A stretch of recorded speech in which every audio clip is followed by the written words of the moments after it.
ending sitting with mindless rebels. Oh, precious is the truth that prevents and hopes in God. Nothing else that we know, nothing but a comprehensive love response.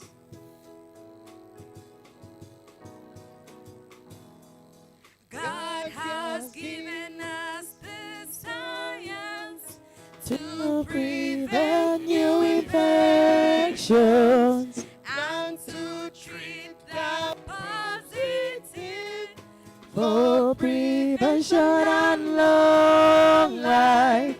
Oh, precious is the truth that treats, prevents, and hopes in God. Nothing else that we know, nothing but a comprehensive love response.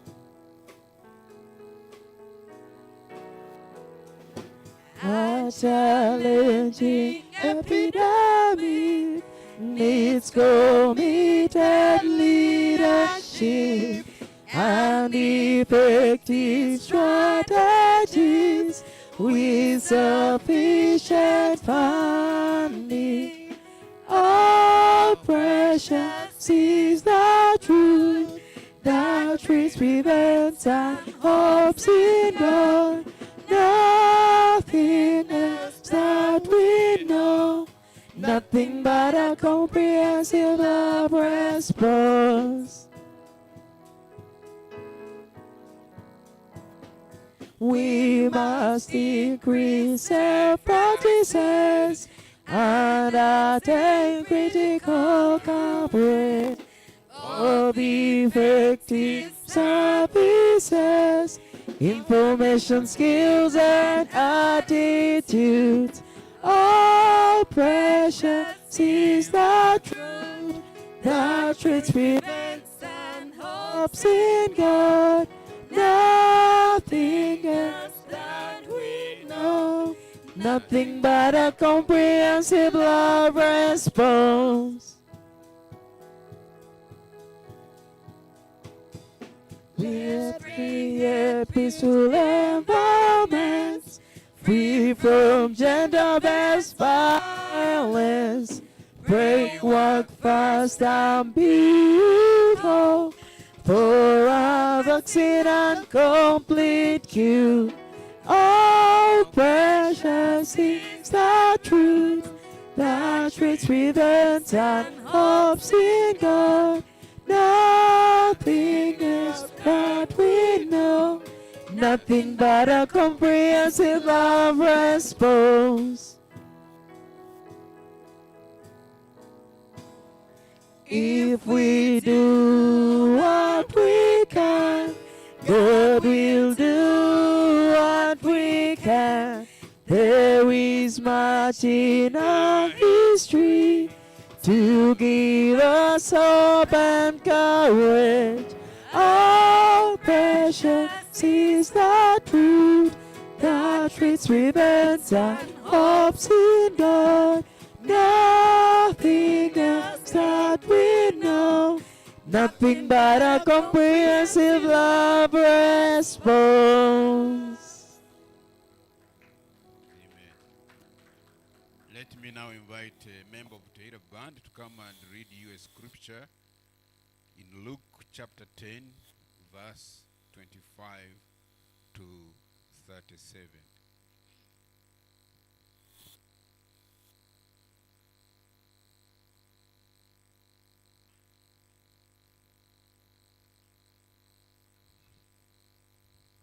Good morning. The scripture is coming from the book of Luke, chapter 10, verses 25 through 37. And it says, on one occasion, an expert in the law stood up to test Jesus. Teacher, the law expert asked Jesus, what must I do to inherit eternal life? Jesus replied, what is written in the law? How do you read it? The law expert answered, Love the Lord your God with all your heart, and with all your soul, and with all your strength, and with all your mind, and love your neighbor as yourself. You have answered correctly, Jesus replied. Do this and you will live. But the law expert wanted to justify himself, so he asked Jesus, and who is my neighbor? In reply, Jesus said, a man was going down from Jerusalem to Jericho when he was attacked by robbers. They stripped him of his clothes, beat him, and went away, leaving him half dead. A priest happened to be going down the same road, and when he saw the man, he passed by on the other side. So too a Levite, when he came to the place and saw him, passed by on the other side. But a Samaritan, as he traveled, came where the man was, and when he saw him, he took pity on him. He went to him and bandaged his wounds, pouring on oil and wine. Then he put the man on his own donkey, brought him to an inn, and took care of him. The next day, he took out 2 denarii and gave them to the innkeeper. Look after him, he said, and when I return, I will reimburse you for any extra expense you may have. Which of these 3 do you think was a neighbor to the man who fell into the hands of robbers? The expert in the law replied, the one who had mercy on him. Jesus told him, go and do likewise. The word of the Lord. Thanks be to God. Thank you very much. Clap for her. She's called Gloria Namuli, a social scientist by profession. Now, I have titled my reflection as From Triple Love Poverty to Triple Love Power. And I want us to reflect how love, human rights, and the law combine. So that at the end of that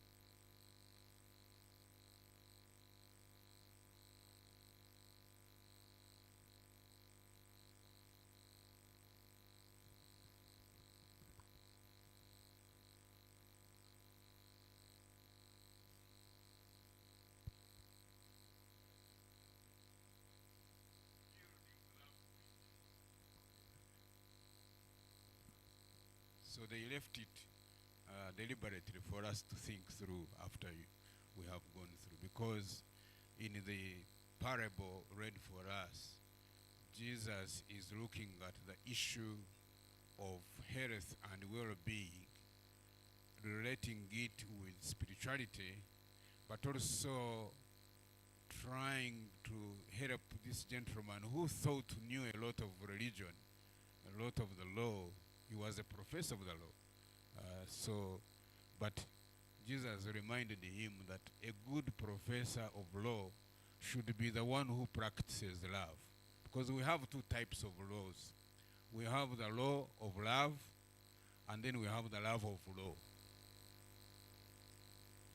In the same way, we have the love of power, and we also have the power of love.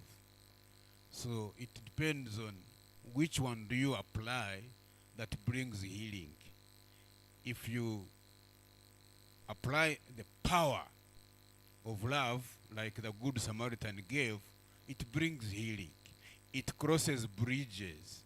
I call them multi-level, multi-sectoral, and multidisciplinary bridges, so that there is harmony, there is talking, there is consensus building at different levels. Because a neighbor can be a neighbor at family level, at community level, at country level, at global level. And also it can be a neighbor in the sectors, like the ministries know themselves that if you are the minister of the presidency, you need to relate with the Minister of Health.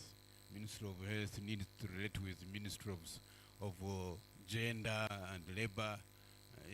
then you remember, oh, we've not networked with information and guidance. So there must be good neighborliness across the sectors. And then the disciplines, like science cannot leave spirituality behind and work on its own. Otherwise, uh, people will say pray and throw away the medicines. But if you combine the medicine, the science and spirituality, people will remember that actually you should take your medicines as if prayer doesn't work, and then you should pray as if medicine doesn't work. And then God chooses which one he uses. So I am making a hypothesis that we have the triple epidemics of malaria, TB, and HIV, plus their comorbidities, simply because it's not the diseases we have, it is the lack of enough love to control it, to control the epidemics. We need to have a love depth in the policies, in the plans, in the programs, in the partnerships, in the messages themselves, in the prayers, in the praises, but most importantly, in the probes, this set of audits, when we are doing monitoring and evaluation. Do we see love in those? Do we see love in the laws, for example? Do we see love working in the laws? Or do we see the love of power in the laws rather than the power of love in the laws? And that's what Jesus is concerned about teaching, that we need to build love bridges for health, equity, and justice. We can strengthen love, integration. We can strengthen love, innovations. We can, like Namirembe did, and pioneered a very big, great program that produced people like Gideon survive 33 years, live long without infecting others, and achieve zero stigma, zero transmission, and you can even say zero deaths because I have not died. Simply because Namirembe Diocese and the church, the House of Bishops, the House of Clergy, House of Laity, decided to apply love rather than the opposite of love. So coming out of our dialogues today and the other dialogues you'll get this week or this year, I want to raise 3 points. They are on page 4 of your booklet. They are page 4 on your booklet. The first one is that today we should really increase the bar on towards awareness raising on the imperative of relational theology and spirituality, relational ethics, and relational advocacy for equitable, comprehensive, and compassionate responses. Because I have studied integration. I have read almost like 3/4 of what the available literature on integration. But what I've discovered is that integration of medical and health services works best where the populations are integrated. Let me repeat that for emphasis. Integration of health services is a great idea and it brings results. But when you read the literature, you find that integration works best where populations are integrated. No stigma, no prejudice, no shaming of others, no discrimination, no exclusion. And once you have that state, then integration works well. Number 2, I want to emphasize that according to what Jesus guided this hello expert to know, that we should emphasize love-based partnerships and alliances, not top-down approaches, but sharing power with the most at risk, the most vulnerable, the most burdened by disease, like the gentleman who was robbed by robbers and they left him dead. You know, that's, we can say he was vulnerable at that point. And by the way, moving from Jerusalem, moving from Jericho to Jerusalem can be anything. It could be an adolescent crossing adolescence to adulthood. It could be someone coming from rural areas to urban areas. It could be someone making a transition from school to work. You know, those transitions can be dangerous if you don't find people with love and support you with love with no strings attached.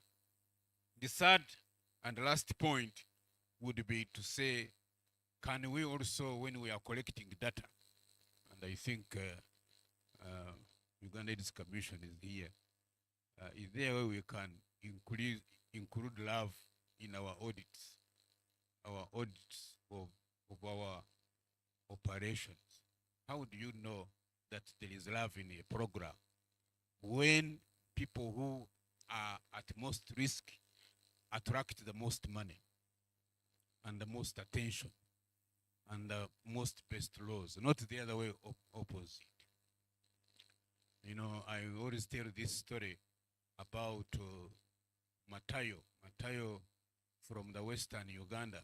He was invited on a wedding, and the wedding card read, iwe Matayo nitukwetana rukundo mpango okwijaha bujenyi bw'omwana witu. And we are calling you with much love to come on our wedding of our son. So Matayo put his card in the pocket and went. When he reached the wedding function, in the West we have a tradition where people eat before they sit. So there is a chidara where you come eat and then you join so the Matayo reached, sat, then they brought a bowl of meat, and he looked into the bowl and he found 2 pieces of meat, small meat pieces of meat. So he said, did I read the card wrongly? He checked again. Nitukuitana rukundo mpango. Yeah, actually, you know. So he checked, but I don't see love in the bowl. So he called the young girl who was serving. Iwe mwana, kamunyesera na rukundo mpango, kantari kujirewa mu bowl. I'm not seeing the love in the bowl. So, and the girl looked and really sensed, he knew automatically what the Mzee was saying. So he apologized very quickly and took the bowl and did the needful. And when he came back, Mzee said, oh, sure, now I can see the what? Yeah, I can see the love. Do the key populations see love in our programs? We know them, the men having sex with men, the commercial sex workers, the adolescent young women, the fisher folk, the prison populations, you know, name it. Now, I also hear also that men and women in uniform are at a higher risk of that. But people in the gender violence led, marriages, all those are key populations or priority populations, or I prefer to call them most at risk, because you find most at risk populations, those live in most at risk families. And the population and the families cannot exist in a vacuum. They must be living in the most vulnerable communities and the community groups. And you can't find those in a vacuum. They must be in the most burdened countries and continents. So if you are a continent burdened by HIV, TB, and malaria, and you look at the global policies, do you see love in the global policies? Do you see the budgets? Or you see people saying, we are tired, we are leaving?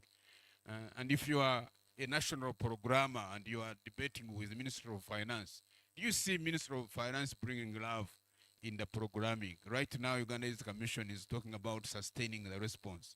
In ICASA, they showed us the dollars that will be needed. If there is no love to allocate the dollars there, we may have good plans and very little problematic.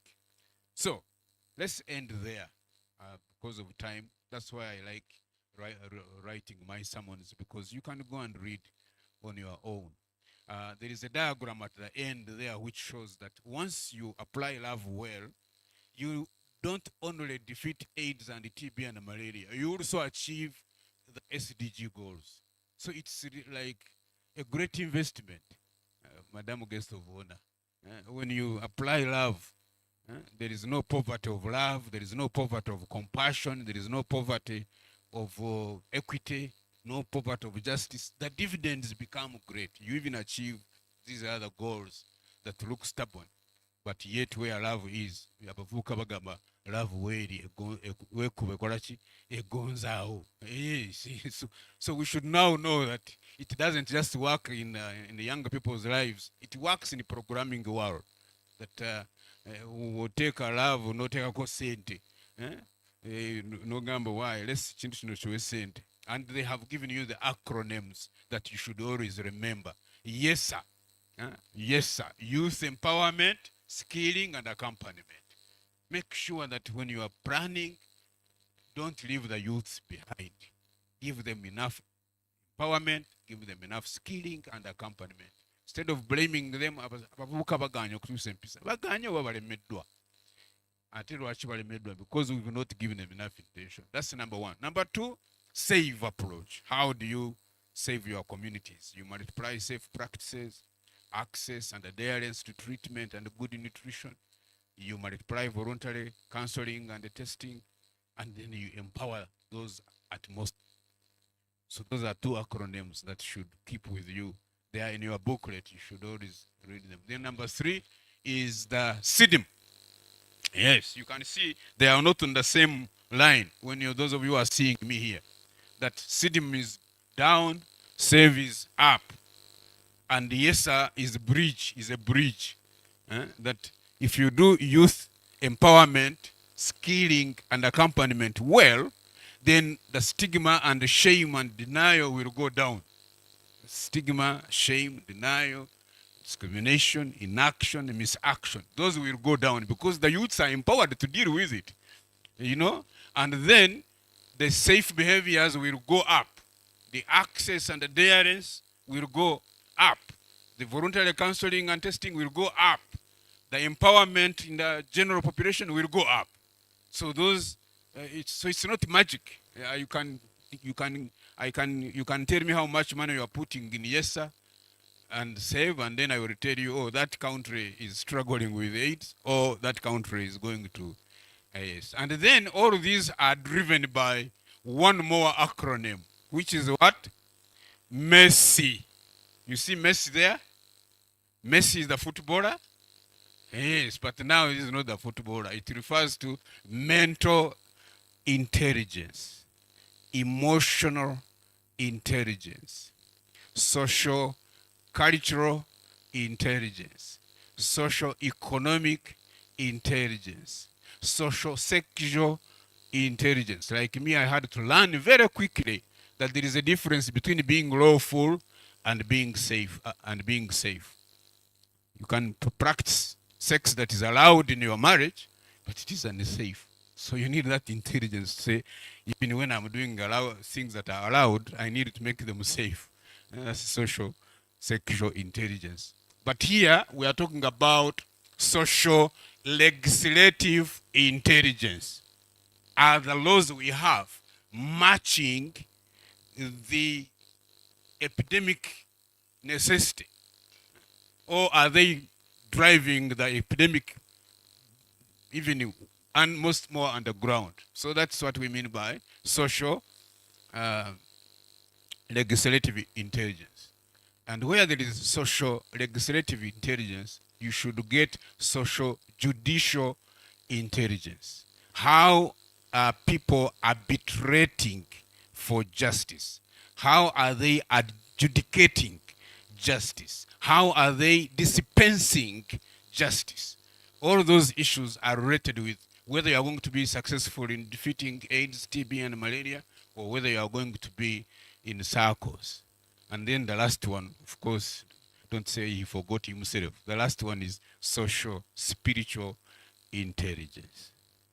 The one that Jesus was telling the professor of law, that yes, you've done great things, but you are still toxically self-centered, you are still nakedly selfish, and you are also self-righteous.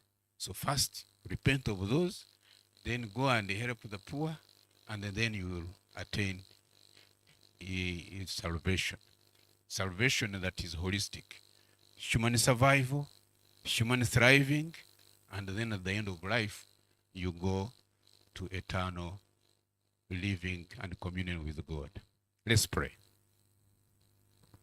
Dear Lord, we want to thank you that you have convened us with a purpose. Uganda is a very religious country. 99.5% of the population believe in God. But we still have a challenge of loving God, loving neighbor, and loving self. So we have that poverty, triple love poverty. But we want to be of people with triple love power.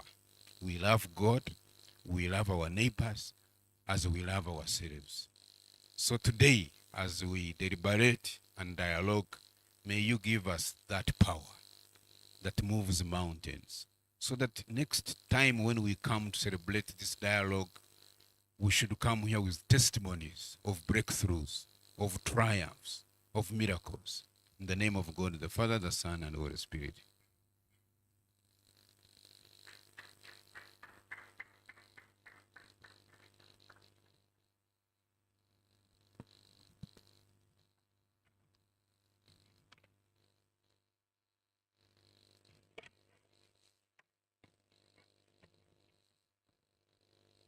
Wow. From triple love, poverty, to triple love power. Thank you, Reverend Cannon. It will only take a heart full of love to share a scripture as powerful with words of love like Cannon has just done. We shall only be very mean not to clap and appreciate Cannon for this word this morning. Very true. Love starts with you. You cannot pour from an empty cup or glass. And as they always say, an empty sack cannot stand. So, a heart so empty and without even a pinch of love can never share love. Thank you so much, Reverend Gideon, for this very powerful sharing. And I believe the love of law and the law of love, the love of power and the power of love should be one statement we reflect upon if we really must portray the love that Reverend has just spoken or shared with us this morning. In the house, allow and share the space and opportunity with me to welcome our guest of honor, Honorable Safia Nalule Juko, the Chairperson, Equal Opportunities Commission. You're most welcome, Honorable. Allow me also recognize the presence of very important institutions in this room that have been ably represented. In our midst, we have the Deputy Executive Director, Sehat. You're most welcome. We have the Executive Director, Hiraf. You're most welcome. Nafufano is ably represented by the Executive Director. We have ICWA in the room, very well represented. Save the Children International is equally in the room. You're most welcome. We also have in our midst the Executive Director, Gilo, Young Positives. You're most welcome. The Uganda Police is very ably represented in the room, so we can be sure we are very safe.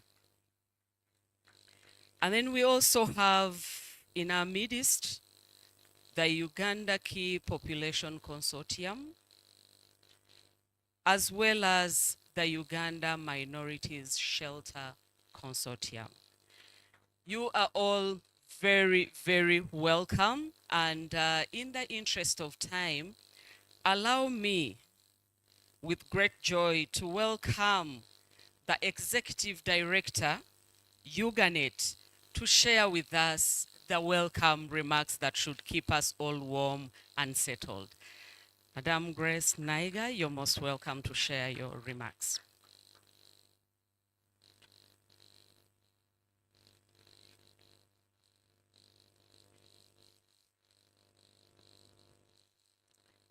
Thank you so much, Ms. Rona Babwetera.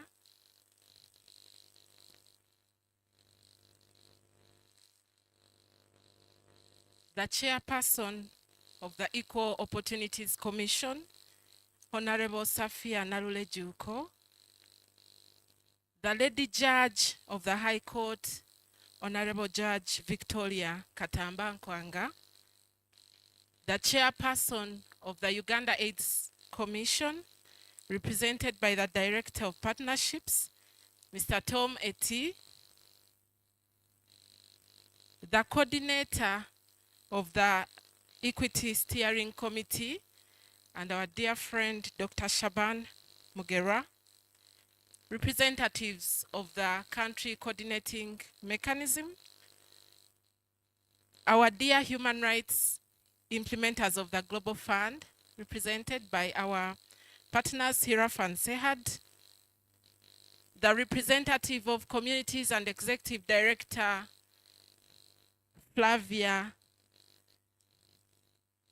in the room, representatives of the criminal justice system, the police, the representative of the Office of the Prime Minister, representatives of the Ministry of Health and Gender Ministries, our dear CSO partners as listed and the others that we may not have listed, our funding and development partners in the room, Save the Children, International Rescue Committee, and TASO Uganda. Ladies, gentlemen, and others, those of you in the room and the ones that are virtually attending, a good morning to you all. It is my singular honor, together with the team that I represent at Uganet, to welcome you to this year's National Dialogue on HIV, TB, Malaria, Human Rights, and the Lost. Thank you so much for being with us. It is a very busy season. There's so much that's happening. There are so many conversations, pertinent conversations that are happening. Just today alone, we are having conversations concerning HIV and human rights in different spaces. But it's also International Human Rights Day today. There's lots of commemorations going on, including those that we are participating in different spaces. But you have chosen to be with us here this morning. We don't take that for granted. Thank you so much for coming. This year's dialogue has been convened under the theme Building Bridges for Health, Human Rights and Justice. And the dialogue for us remains a critical national platform for us to interrogate on how laws, policies, and our institutional practices continue to shape the HIV, TB, and malaria response in the country. I must say that the dialogue is also happening this year at a time when we are celebrating our 30 years as Uganet. And I remember on the 6th dialogue, we actually unveiled our celebrations then, and we looked forward to celebrating this year. But I must say that we have taken a firm decision as Uganet to pause a little bit and let the winds pass. And so we will be celebrating our birthday in January, on January 30th, 2026. And for all of us here, you're welcome to those celebrations as Uganet marks 30 years of existence, of thriving, of the great work in advocacy and legal aid that we do on a daily. This year we gather here, and it's a point for us to reflect and to seek strategic clarity. While it is important that we have made progress in the national response, especially around HIV, in the areas of stigma discrimination, in all the spheres of our work, and in the different systems that we work with, the health system, the justice system, there are so many things that continue to undermine the health outcomes and those that restrict access to rights, particularly for people living with HIV. In the recent past, we have seen a pushback on human rights. It is evident everywhere. We are struggling with the same issues everywhere, especially for people living with HIV, but also women and girls. Colleagues, you have seen the conversations that happen on our socials every day. Uganda is a young population, and we must pay attention to the conversations that are happening on the social platforms. We have seen the stigma that has changed face. Some of us here and our sisters in the room have been attacked just because they are people living with HIV and they choose to openly live with HIV. We have seen the stigma and discrimination that has changed face, and we must seek clarity. We must strategize on how we can address the issues that are watering down our efforts and have since changed the face. Recently, at the ICASA conference, which has just been concluded in Ghana, which most of us attended, one of the speakers said that the young population lives either in their phone or with their phones, but their lives are centered around the phones, and probably they are inside the phones. And so it looks like we have to change strategies to be able to meet the young population where they are if we are to end HIV and the other epidemics. So last year on 10th December, which again was International Human Rights Day, we gathered at the 6th National Dialogue and we deliberated on several issues, naming stigma and discrimination, both as rights violations and structural barriers to effective public health outcomes. The discussions then highlighted important progress, particularly in treatment access and viral suppression. But they also underscored the persistent challenges, discrimination in workplaces, which we saw then, the issues around discrimination in service delivery points, the weak enforcement of legal protections, and the continued disproportionate burden of HIV on adolescent girls and young women, driven by gender inequality, violence, and economic vulnerability. The conversation hasn't changed so much, but rather the year has been unprecedented. We see the pushback that we are struggling with while we celebrate the few gains that we have. And the year has been like no other. We started off 2025 on a good journey, and we thought that we were on the right road for all the advocacy work and all the interventions to end the burden diseases. But unknown to us, and probably something that we never anticipated, we ended up, I think, in the first quarter of the year experiencing freezes, and the subsequent reprioritization conversations that have happened, and the uncertainties that they have created. While funds were withdrawn, government took tough decisions, including the integration of services at health facilities, as Uganet and probably with the other partners like Hierophants Sehad. We've seen the impact of some of the decisions that have been taken and documented some. And we will tell our story today to account, but also to reflect with all of you on what can be done.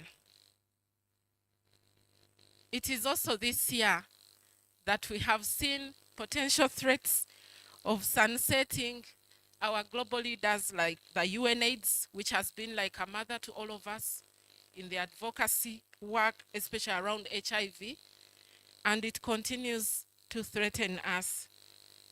Decisions are still being made, but our hope is that entities like UNAIDS would not go anywhere, because then we would be headless. So it is this year that our resilience as advocates, our resilience as actors, our resilience as communities is truly being put to test. With limited resources, what is it that we can do? How do we overcome the conundrum? I must say that the fact that we are here in this room means that we have the resilience already, because since March, the conversation hasn't been the same for all of us. We have had to release staff in the CSO sector, but also for the UN agencies, I believe. Those that are here can testify. But our resilience has been put to test.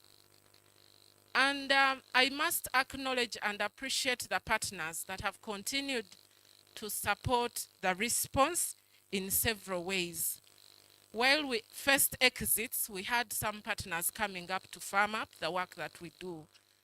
And as Uganet, I must acknowledge the partners that have held space, that have continued to support our work. And allow me, dear ladies, gentlemen, and others, to appreciate in a special way those that we have in the room.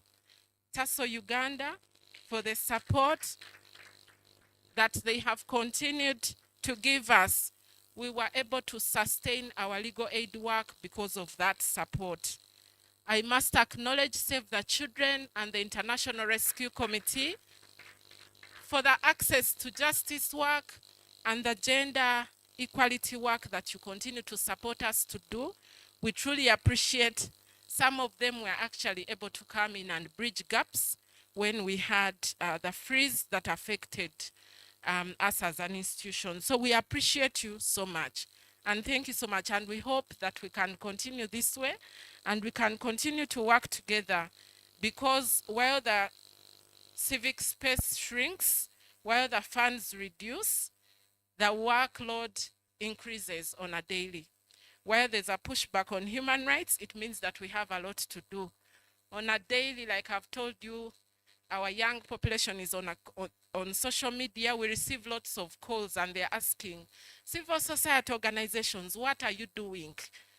So and so this and this organization, why don't you come out and speak about this? And so it is important that we continue with this work and we truly honor the partnership and the support that we have continued to give us.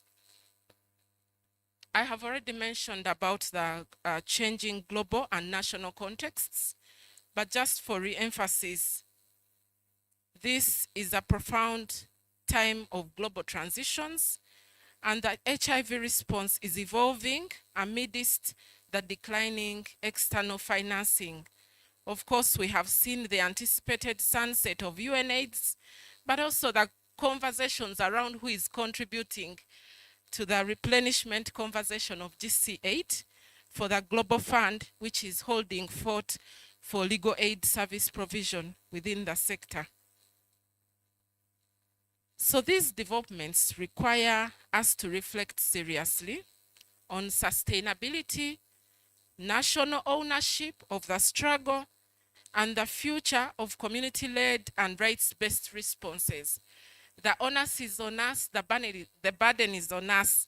I will again reflect on the conversations from ICASA I think what stood out clearly in that room was that as Africans, we're on our own and we need to have conversations on how we can save ourselves. So we must truly have these conversations. And I'm glad that in the room, we also have representatives from the Ministry of Finance. We need to have these conversations. We've been told that most times we engage with the Ministries of Health and we forget the ones that hold the money bags. So I'm glad that we have them in the room, and I'm sure we'll have reflections around this. So this year, we decided to premise this conversation as an accountability forum, not necessarily for Uganet alone, but also the other partners that we are implementing the human rights grant of the Global Fund with. So we will be having reflections from HIRAF, from SEHAD, and the other partners that are implementing this particular work. And we really look forward to seeing what the picture has looked like for the year, the lessons that we have, and the recommendations for all of us here, because together here, we hold the mandate and we have the power to change the narrative around the response. In conclusion, as we engage in today's discussion, I want to invite us all to both reflect and be forward-looking. Ending AIDS as a public health threat by 2030 will not be achieved through biomedical interventions alone. We already know this. It will require sustained attention to law, justice, gender equality, and human dignity. As Uganet, these have been our approaches for the last 3 decades on advocacy and legal aid work. And we do so, and we continue to do so with renewed clarity of purpose to ensure that progress in the HIV response is equitable, lawful, and anchored in dignity for all. Today is International Human Rights Day. And as I was reflecting around that day, I thought that it is important for us to acknowledge and practice the true nature and universality of human rights. When we look at them, we should not look at them selectively. We should look at them holistically. We should be able to acknowledge human rights as human rights. And this is a conversation that we need to have as Ugandans, and probably premise it on the preaching of our Vice Chairperson, the Reverend Canon Gideon Byamugisha, that it will take love for us to be able to acknowledge the human rights in their true nature without exclusion of any community, of any individual, in order to have a meaningful intervention and to have success at the end of it all. Allow me to acknowledge the members of the organizing committee of this dialogue. It's not been the efforts of Uganet alone. We have worked with different members of the committee, and for those that are in the room, at least I want to acknowledge them, but also those that may be joining us virtually that we are not able to join. Thank you so much, Dr. Shaban, once again. Thank you so much, our CCM representative and member, Alan Kutesa. We see you, we recognize you. Thank you for the support. Thank you so much, Reverend Canon. Thank you so much, Nuru, and the rest of the partners that have joined us in organizing this day. We truly appreciate it. And last but not least, I want to appreciate the partnership of the Equal Opportunities Commission and Uganda AIDS Commission. Thank you so much for allowing to co-convene this national conversation with you. We do not take it for granted. I thank you all so much, and again, I want to use this opportunity to welcome you to this conversation. Thank you so much.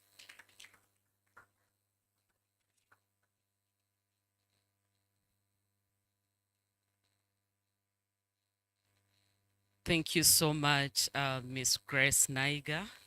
You speak so well. And The remarks give us the comfort to continue with this dialogue, knowing that we are in this together, not only as partners, but as partners with triple love and triple power. Allow me request you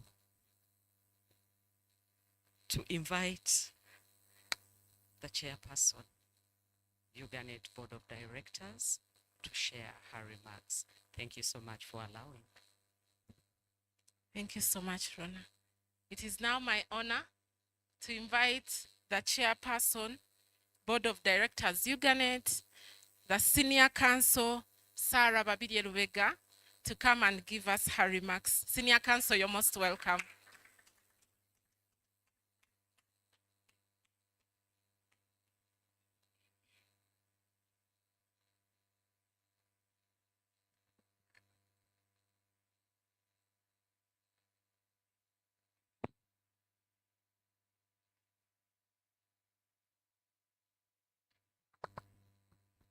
Good morning, everybody. Thank you so much for coming. Thank you so much for coming. Our guest of honor, the Chairperson, Equal Opportunities Commission, Honorable Safia Chiuko. Thank you so much for honoring us. The late Justice Victoria Katamba, she's just moved out a bit, but she's coming back. We welcome her also. My Vice Chairperson, Board of Directors, Uganet, Reverend Canon, representing the Board of Uganet, thank you for being here.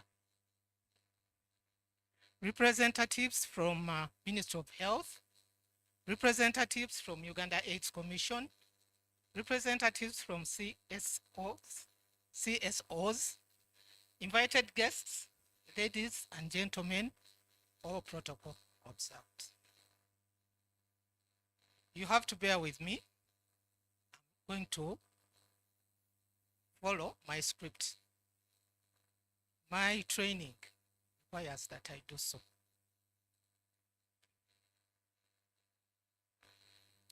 On behalf of the Board of Directors of the Uganda Network on Law Ethics, HIV/AIDS, which is Uganet, it is my honor to welcome you to the 7th National Dialogue on HIV, TB, Malaria, Human Rights, and the Law.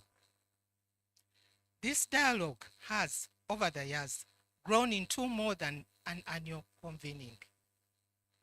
It is now a national accountability space, one that compels us to ask not only what progress we have made, but who is still being left behind and why. Our presence here today affirms a shared understanding that the response to HIV, TB, and malaria cannot be sustained through biomedical intervention alone. These diseases thrive where inequality, stigma, weak legal protection, and exclusion persist. And conversely, they decline where rights are respected, justice is accessible, and dignity is protected. Uganet's work has consistently demonstrated that law is a powerful determinant of health. Where laws are discriminatory, vague, or poorly implemented, they undermine public health goals. Where they are informed by evidence, constitutional values, and lived realities, they become instruments of protection and empowerment. We meet this year at a particularly critical juncture. Globally and nationally, the HIV response is facing the effects of shifting donor priorities and reduced funding. Even as vulnerability remains high, how can this be? Integration of services is being pursued, yet without deliberate safeguards. Integration risks invisibilizing key population and eroding hard-won rights protections. Is that really possible? Can't people have heart of hearts not to do this? Anyway, this year at a particularly critical juncture, we shouldn't be doing this. So we meet this year at a particularly critical juncture, but with a lot to say. This dialogue, therefore, challenges us to reflect deeply. 1. How do we safeguard human rights in a context of constrained resources? 2. How do we ensure that integration does not translate into exclusion? 3. And how do we strengthen institutional accountability in times of uncertainty? We are particularly proud that outcomes from this platform have informed national processes, including the Breaking Down Barriers National Plan and the Judicial Handbook on HIV and the law. These are reminders that dialogue, when sustained and principled, can shape policy and practice. Unfortunately, I'm saying this when the Lady Justice has just moved out, but I'll have to give her my speech so that she notes it. I wish to express our sincere appreciation to our partners, particularly the Equal Opportunities Commission and the Uganda AIDS Commission, whose collaboration reflects the multi-sectoral approach this moment demands. As we engage throughout the day, I encourage us to be guided by honesty, evidence, and a shared commitment to justice. The bridges we seek to build between health and the law, policy, and people must be anchored in courage and responsibility. It is with these reflections that I once again warmly welcome you to this 7th National Dialogue. I add my voice to that of my ED to do that. And I thank you very much once again for coming. And I thank you so much for listening to me. I said I'll follow my script and I'll not meander because we have very little time. Thank you. Thank you for listening to me.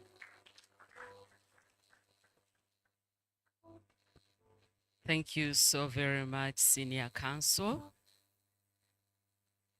Every time I see her around me, the power of age is reflected in the words of wisdom she will always share with us. Thank you so much for the remarks. And indeed, the times are very uncertain. How do we stand still and be counted for this noble cause? Let us not burn the bridges in our minds before we build them. Let us build the bridges and ensure they are firm enough to see our communities back in the life we all desire to see them. In the interest of time, allow me invite and welcome the Director Partnerships, USC, Mr. Tom Eti, I hope I've pronounced your name well, to share with us his remarks. You're most welcome, sir.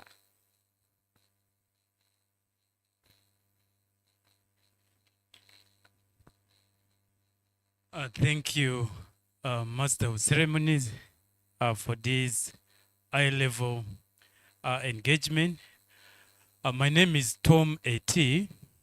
You pronounce it actually very well, but when I'm in West Nile, I don't mention the word A.T.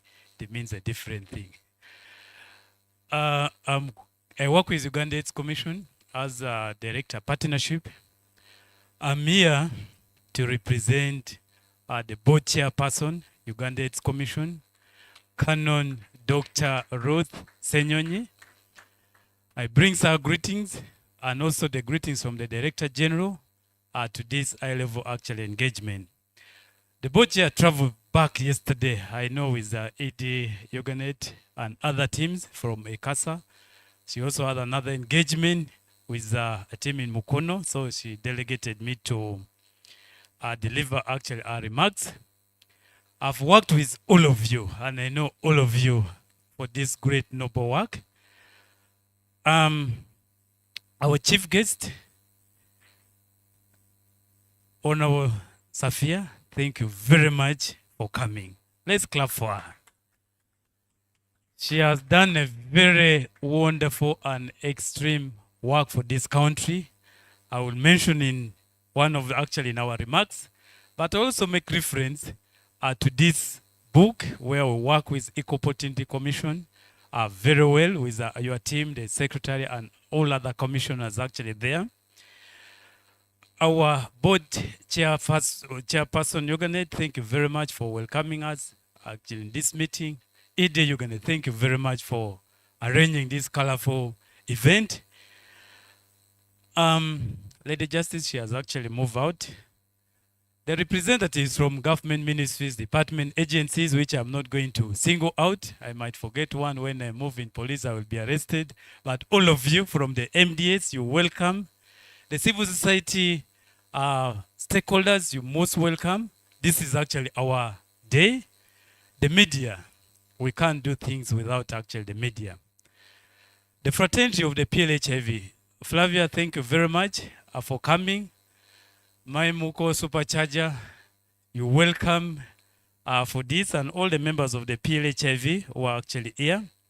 Ladies and gentlemen, thank you very much for attending this. As I said, I'm delivering this message on behalf of the board chair. I have the pleasure and honor to deliver these remarks on our behalf in this national high-level dialogue. As a commission, we appreciate Yoganet for sustaining this high-level national dialogue as a space not only for the reflection, but for accountability and course of action. We are demonstrating, when you listen to what the ED deliver here, the board chair, Canon, Professor Gideon, what you've actually mentioned, and more will actually come, is part of accountability. But we're also looking at the course of action. What should we actually do to end AIDS, TB, malaria, and others in this country? And we know Yoganet, you're doing great work. As a coordinating body of the National HIV Response, Uganda AIDS Commission recognizes that progress towards ending AIDS as a public health threat by 2030 will depend on a comprehensive interventions on how effectively we address the issue of stigma, discrimination, and structural barriers across sectors. We know it's not a one alone, but we need to have a comprehensive intervention that would address all these. And my colleague, Dr. Shaban, everywhere would actually say you have to ensure equity, equity, equity, equality, everything. So this is a demonstration that we need to have a comprehensive intervention. This dialogue comes at a critical time. We know, as Eddie mentioned, we all know what has actually happened as a result of the executive order of the US president. But I'm happy to note Uganda has made a commendable strides in the HIV response. The country is winning the war against HIV and AIDS, and we need to clap for ourselves because we are doing well amidst all these challenges. This is evidenced by the progress made on the 95, 95, 95 targets. As a country, we stand at 94, 90, 96. I'm not a teacher, but when you see 99, those are plus, plus, plus. So we have to congratulate ourselves for that as we move. Thank you very much. The country has registered 64% decline in AIDS-related death. That is from 56,000 in 2010 to 20,000 in 2014. In 2024. We have also seen an HIV AIDS decline from 96,000 in 2010 to 37,000 by December 2024. If you are seeing the decline, in new HIV infection. That is a good indicator that, we are leading towards the target of ending AIDS by 2030. This is impressive progress towards achieving the presidential fast-track objectives for ending AIDS as a public health threat by 2030 in Uganda. And I've brought the annual report for the presidential fast-track initiative for ending AIDS, 7th edition, which also rhymes with our 7th national high-level dialogue. And the books actually are here. The report is here. Let's internalize, and that would actually help us. How do we handle the areas where we still we are not doing actually well? The report is actually down. Where the country should attain zero new infection, we need to aim at ending the zero new HIV infection. And the issue of stigma, addressing those structural barriers would actually help us to achieve having zero new HIV infections. We need to attain zero stigma. Yes, stigma is still there, but as a country, we have done great work in the issue of addressing the stigma. If you look at the stigma index, there's a lot of progress. I would move with Canon Gideon in all the places we would talk and people would actually come out. Those who are actually, living in denial, but you see people have moved with Supercharger across the MDAs. You can see in the community. So where there are still stigma, and particularly among men, this is where we should actually focus in ensuring that we address the issue of actually stigma. And lastly, having zero AIDS-related deaths. People are dying, but particularly still is very high among men. So these are the areas that as we have this dialogue today, we need to be very, very specific and focus on areas where we still have actually challenges. However, evidence continues to show that legal, institutional, and social barriers remain key drivers of vulnerability, particularly for adolescent girls and young women, people living with HIV, and other marginalized groups. As Uganda AIDS Commission, we will continue strengthening the multi-sector approach for wider stakeholders' involvement and partnerships to address the vulnerabilities among adolescent girls and young women in the country. We should explore taking all opportunities that government has put in place to support these groups. We have, for example, Uganda UPE, Universal Primary Education, USCE, every opportunities that would actually enable us enroll the girls in schools. These are the ways that we can protect and empower them. Access to economic empowerment and legal services. We have Ministry of Gender, Labor and Social Development with many affirmative programs. As stakeholders, we need to see how best do we tap those opportunities. This is out of my chairperson remarks. The chairperson of the PLHV Obusia one time wrote to the Minister of Health, wrote to Minister of Gender, as the PLHV groups, we want to have access to women economic empowerment. The money is there. The one for the disability. Do you know every group of disability at the sub-county level are supposed to access between 12 to 15 million. So these are the opportunities I'm just singling out. And ED, after this dialogue, I think these are the areas that we need to strengthen the partnership. We've had a discussion with the ED, PLHIV, Nafofanu. We need to meet all these sectors and we take this opportunity to actually help us. And we applaud the chairperson, EOC. Thank you very much. In all those assessments, we are looking at the vulnerable persons, and the issue of the PLHV always actually comes out. And your team has done a very great work. When you look at this report, I will actually hand over to you and more other reports.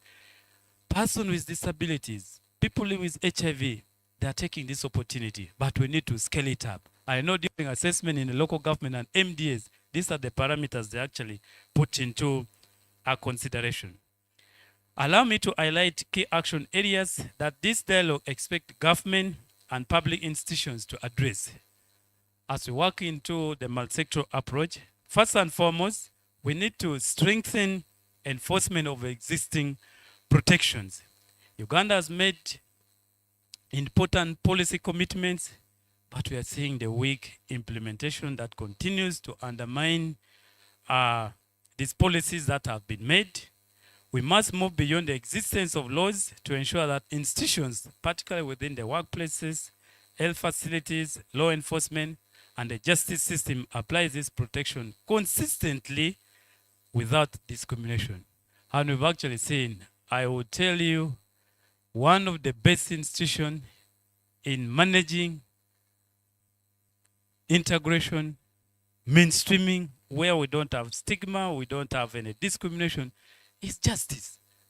We have worked with them, we've seen they have actually been awarded by the president for showing this example. So as we worked, let's see actually all this applies to. Even other MDAs we worked with, actually all these MDAs 104, they have actually applied this, so we need to. Secondly, addressing HIV stigma in workplaces and service settings. Discrimination in all forms discourages testing. I know in other places people would actually, fear to test who are somewhere, and person just jokingly said, all the men who are here, before you eat, you should actually test. And majority of men picked the phone and went out without actually testing. So let's encourage the general sensitization awareness so that we overcome this. Thirdly, invest in community system and legal empowerment. And we want to applaud Uganet for doing this across the country, where we've actually witnessed a great empowerment. Communities are not merely beneficial of the HIV response. They are its foundation. Strengthening community-led interventions, legal awareness, and referral pathways is essential to bridging the gaps between policy and life experiences. We could actually give many examples. I worked in Karamoja. This legal system and referrals has helped so many of the vulnerable groups. And I'm just citing those best examples or the best practices that can be applied across. And I know it's actually working. Fourthly, responding to the burdens on adolescent girls and young women. This requires mainstreaming and integrating action across HIV prevention, gender-based violence prevention, education, and economic empowerment. Fragmented approaches will not yield sustainable results. So we need to work in that multi-sector approach. Uganet has brought all of us here today, but we can still have and work together to address all this if we worked as a team in a very coordinated approach across. If I'm in local government, we know the Department of Community Services, the provision is there, how we actually handling that, working actually with them. So multi-sector is actually key for us to sustain our results. Finally, preparing for the changing global HIV landscape with shifts in a global financing and governance, national ownership becomes even more critical. We also saw this in January with the effect of the executive order. And also want to applaud Uganet, Flavia with membership of the Nafofano team, Canon Gideon, and many. We went to Parliament. We met committees of Parliament, HIV committee, health committee, budget committee, presidential affairs committee, Minister of Finance. Actually, we want to thank them and all other stakeholders. And the advocacy has been created. We have seen the results, which is actually yielding on government of Uganda coming to bridge the gaps as a result of this global landscape in HIV financing. Government is finalizing the HIV sustainability roadmap, which the ED mentioned and also the chair, Board Uganet mentioned, and all of you participated. And we need to have access to this copy, what as a country we envisage in this sustainability roadmap, which is both timely and visionary. It lays the roadmap for deepening country ownership, mainstreaming HIV into a broader development agenda, and ensuring that nobody is left behind, which will strengthen domestic coordination, financing, and institutional capacity to deliver gains and sustain the progress that we've actually made. The Sustainability HIV Roadmap is waiting. After the steering committee will go to cabinet. Once approved, we will actually see how we implement and sustain actually our gains that have been made.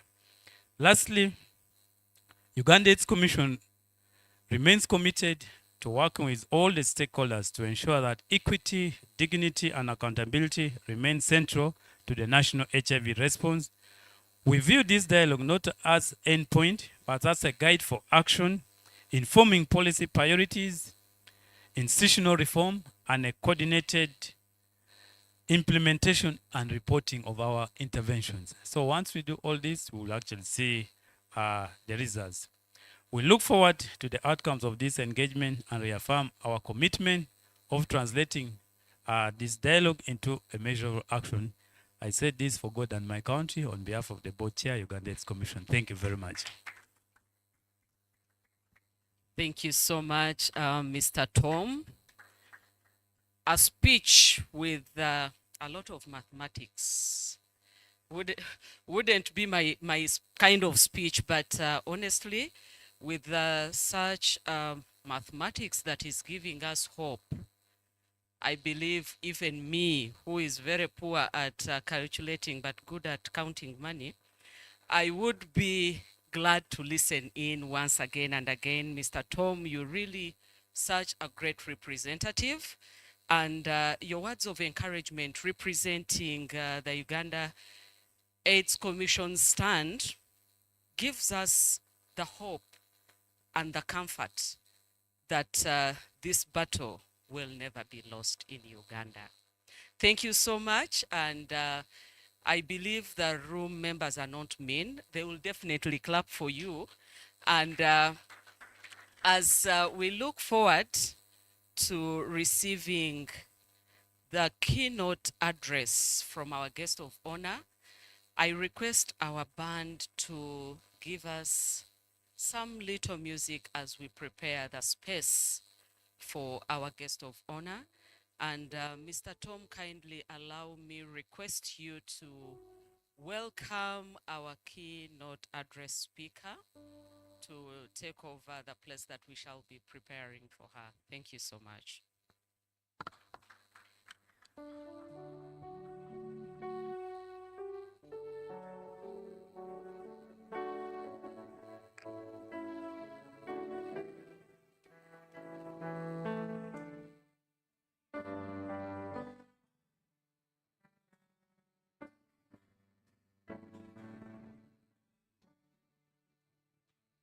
If you love and I love, and we together love, the Holy Spirit will come down, and Uganda will be saved, and Uganda will be saved.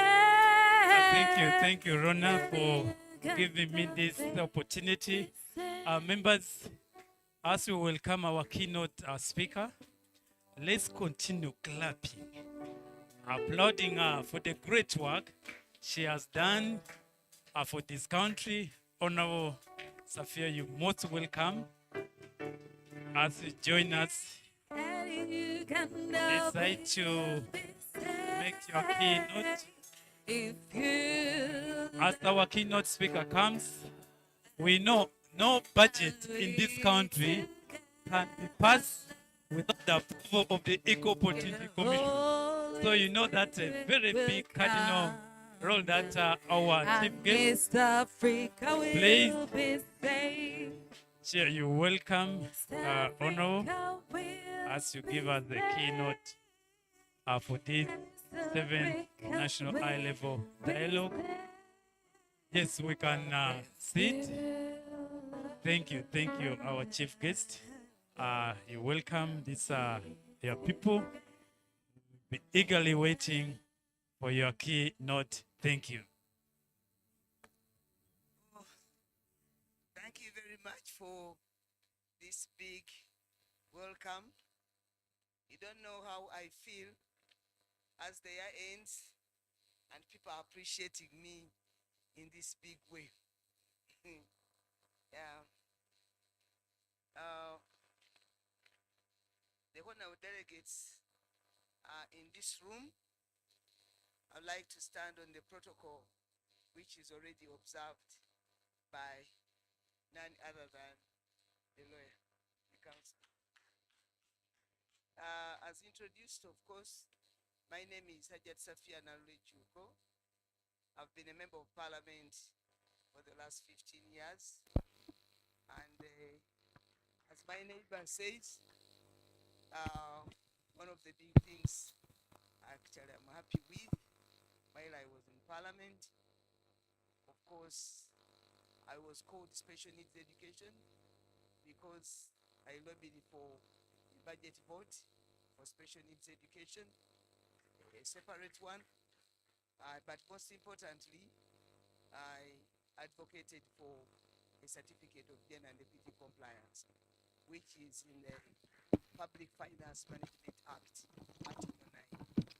Why? Because I saw that this country is very positive about issues of marginalized people, but those issues majorly remained on paper.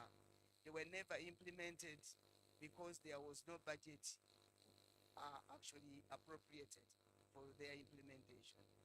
So I brought an idea which was seconded by the Speaker of Parliament, that let us make it a conditionality to require that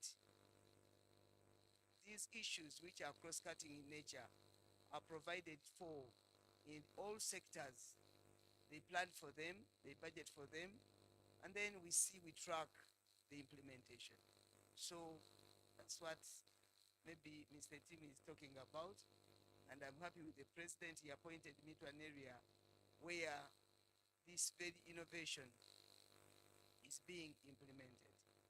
To Ugandans, there are so many things, there are so many gains we have realized, but I think we just take them as a given. This innovation I'm talking about is nowhere else in the world, and the whole world is coming to learn. So I can speak about this, but let us use this opportunity to make sure that the issues we are talking about on HIV and AIDS get into the national plans and budgets.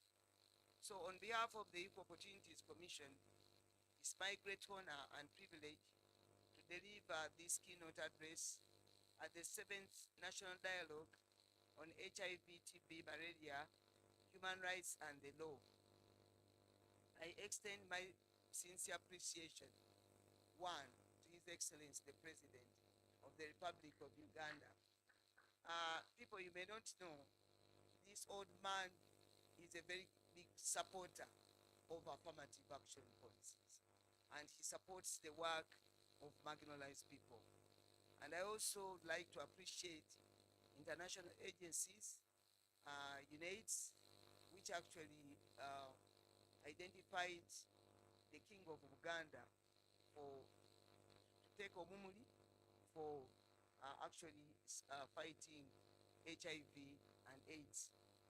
I appreciate TASO and the Global Fund for their continued support towards strengthening Uganda's smart sector response to these epidemics, and for recognizing the indispensable role of human rights, equity, and inclusive governance in Uganda's public health landscape.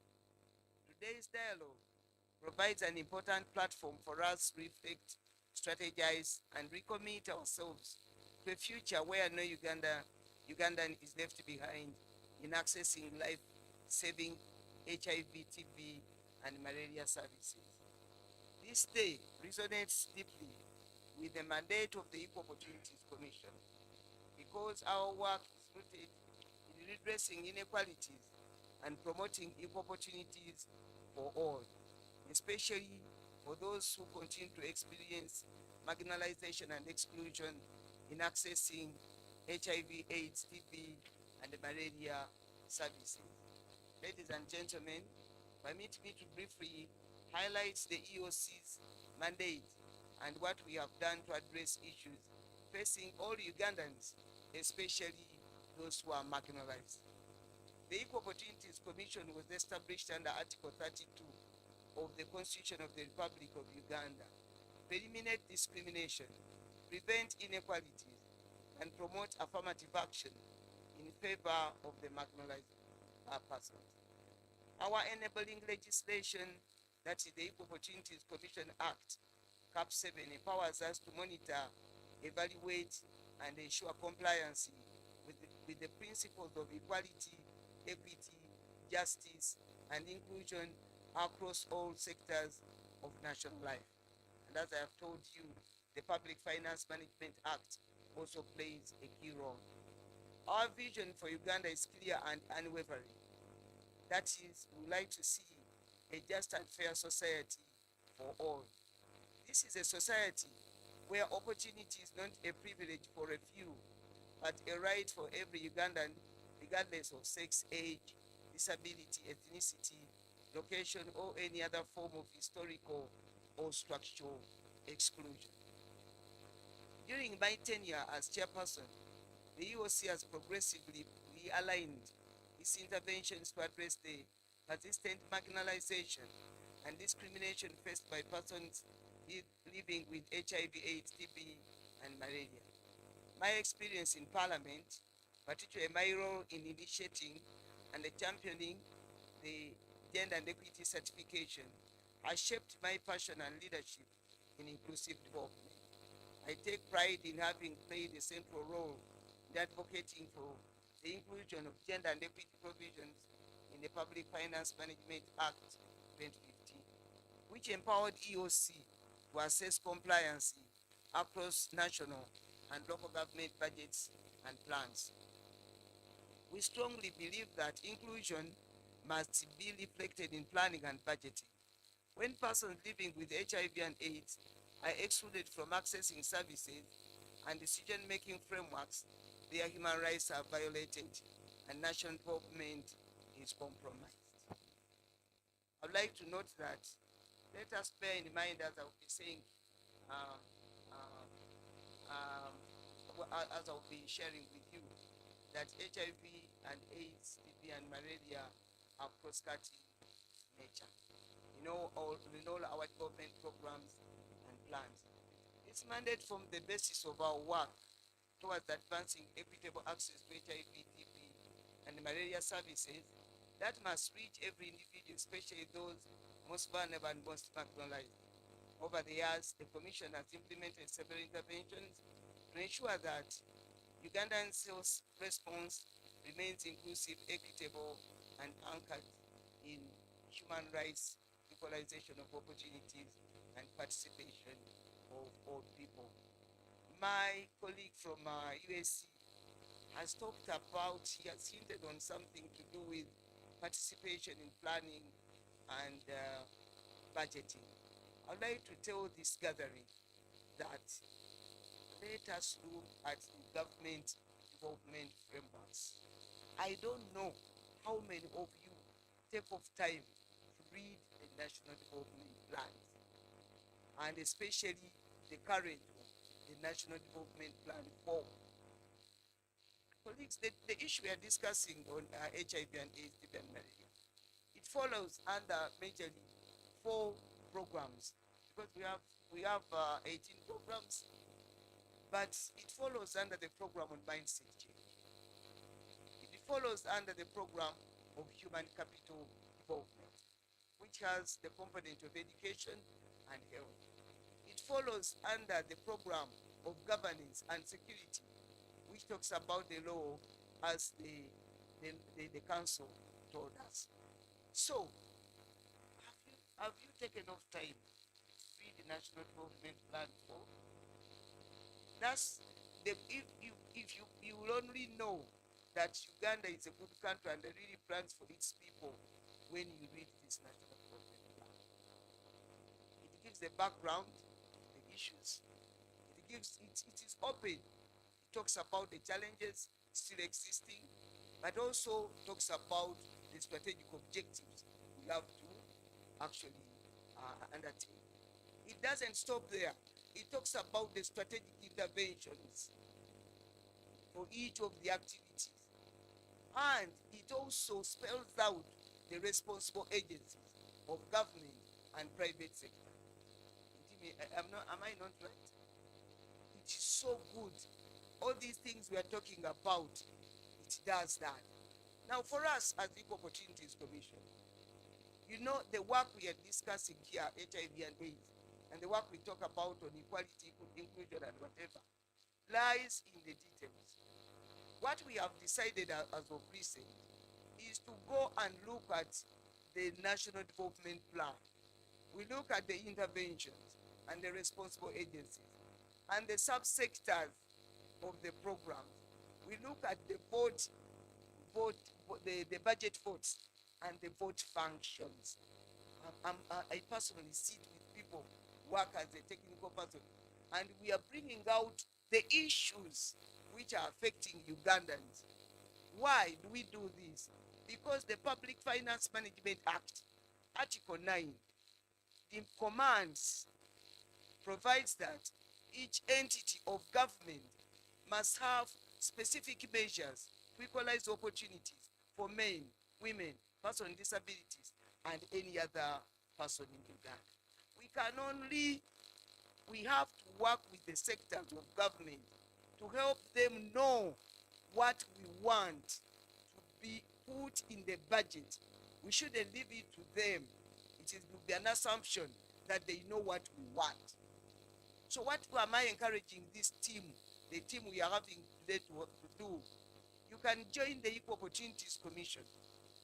You look at those vote functions, and then you say, for persons with HIV and AIDS, under vote function, this would like maybe to see drugs being available, would like to see maybe something. You come up with anything, maybe for the children, for those with disabilities, for the young generation. I'm telling you, for me, I enjoy my work because I like to do work which has impact on the lives of people. But let us join hands, and we do this. We work with the sectors. Is it Minister of Health? Let us tell them what you want. Is it Minister of Education? Let us tell them. Is it the legal sector? Let us tell them. So by so doing, I think we would have done a good service to these people. Now, evidence-based monitoring and accountability. The Commission has documented discrimination, human rights violations, and service delivery gaps affecting key and vulnerable populations. Our investigations and annual reports have provided critical insights for policy action and resource allocation. Number two, strengthening duty bearers and empowering community. We have trained district leaders, health workers, and community actors to understand and fulfill their obligations in promoting inclusive access to health services. At the same time, we have empowered the rights holders, particularly marginalized groups, to demand fair treatment and available services. Regional engagements across the country. Across more than 20 districts, the Commission has facilitated engagements with local leaderships to identify structural barriers to service, access, and co-create solutions tailored to the unique needs of community. Advancing access to justice through our complaints handling mechanism, investigation, alternative dispute resolution, and tribunal. We continue to address grievances related to discrimination and exclusion in health service delivery. Influencing national health infrastructure and policy. These achievements demonstrate our unwavering commitment to ensuring that health policies, programs, and services truly serve all Ugandans. Despite strong national progress, we continue to face recurring challenges that disproportionately affect the marginalized. Number one is the legal conflicts and ambiguities. These include those arising from the HIV and homosexuality legislation, which create fear, hinder access, and undermine public health outcomes. Low legal literacy, especially among rural, illiterate, or vulnerable communities, limiting their ability to claim their rights. Social, culture, economic, and institutional biases, which drive stigma, discrimination, and unequal treatment. Geographic and infrastructural barriers, which continue to hinder access for islanders, mountainous, and remote communities. These challenges require coordinated, multi-sector, and human rights-based solutions. Ladies and gentlemen, The seventh national dialogue comes at a pivotal moment. As a country, you must recognize that eliminating HIV, TB, and malaria is not just a biomedical endeavor, it's a struggle for social justice, fairness, and equal opportunity, as you have said. The voices we hear today from policymakers, researchers, activists, persons affected by HIV and TB, people with disabilities, women, youth, ethnic minorities, and other vulnerable groups must shape Uganda's advocacy priorities for the coming year. The dialogue must reaffirm the principle that health is a right, not a privilege, and that government is only complete when all Ugandans are included and supported to live dignified and healthy lives. The Commission's call to action. As the Equal Opportunities Commission, our commitment is steadfast, but we cannot act alone. We call for one, stronger partnerships. That is technical, financial, and operational, to extend the Commission's reach across all regions of Uganda to meaningful inclusion of persons with disabilities, key and vulnerable populations, and ethnic minorities in planning, in budgeting, implementation, and monitoring of health programs. Number three, human rights, compliant laws and policies that protect rather than punish individuals seeking health services. Sustained investment in community systems, which remain the backbone of Uganda's health response. Enhanced accountability mechanisms, ensuring that every shilling spent in the fight against HIV, TB, and malaria contributes to equitable and inclusive outcomes. It's therefore my prayer that this dialogue will be a catalyst for renewed commitment to mutual accountability and bold action. Ladies and gentlemen, as we reflect on this year's theme and the challenges that still lie ahead, let us remember that the human face of HIV, TB, and malaria is the face of a mother, a youth, an older person, a person with disability, a fisher folk, a refugee, a sex worker, a boda rider, all an ethnic minority community. These are the people whose dignity we must uphold. These are the lives we must protect. These are the Ugandans we must not leave behind.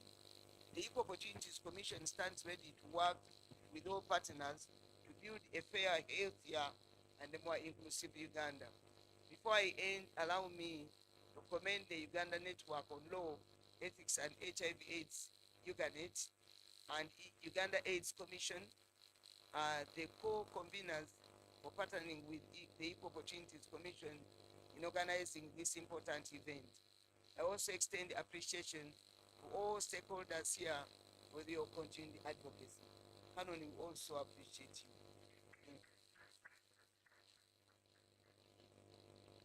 To our partners represented here, I say thank you. Let us continue working together across our mandates to correct historical imbalances and ensure equal opportunities for all Ugandans. Honorable delegates, I'd like to finally remind you about what we have said here, the issue of equalization of opportunities for everybody, irrespective of whatever status, is critical. USC, Uganda AIDS Commission, has talked about Uganda's sustainability roadmap. What I like about this roadmap, which also observes the issue of inclusion. Isn't it so? Inclusion. Let us listen to our leaders. His Excellency the President talks about ending HIV.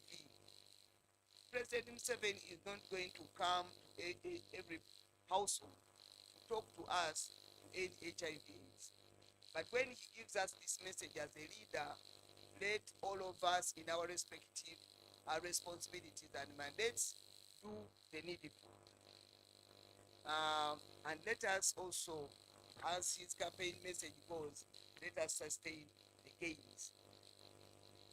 Uganda is Commission is nothing. But we have realized a number of gains. Let us sustain the gains, we work on the challenges, and then we end the pandemic. We know that more than 70% of Uganda's population is young people. And these young people, the lady from Uganda was saying that from Ghana, somebody said they live with the phones and in the phones. But people, now look at what is happening, especially during this holiday. The young people have got a lot of time on their hands. And what are they doing with the time? They are roaming around. And if somebody has that free time, the chances of doing things which can get him catch HIV and AIDS are so high. Let us see how we can plan and we can plan for and with the young generation. I have overemphasized the issue of the national development plans. Let us go and follow the national government plans. And I'd like to thank you very much for listening to me. May God bless you. Nice Christmas. Happy New Year. Let us see one another after the elections of 15th.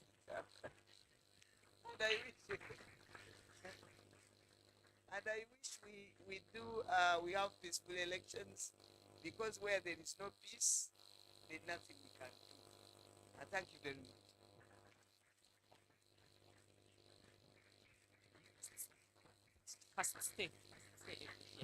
Thank you so very much, Honorable Hajat Safia Nalule Juko.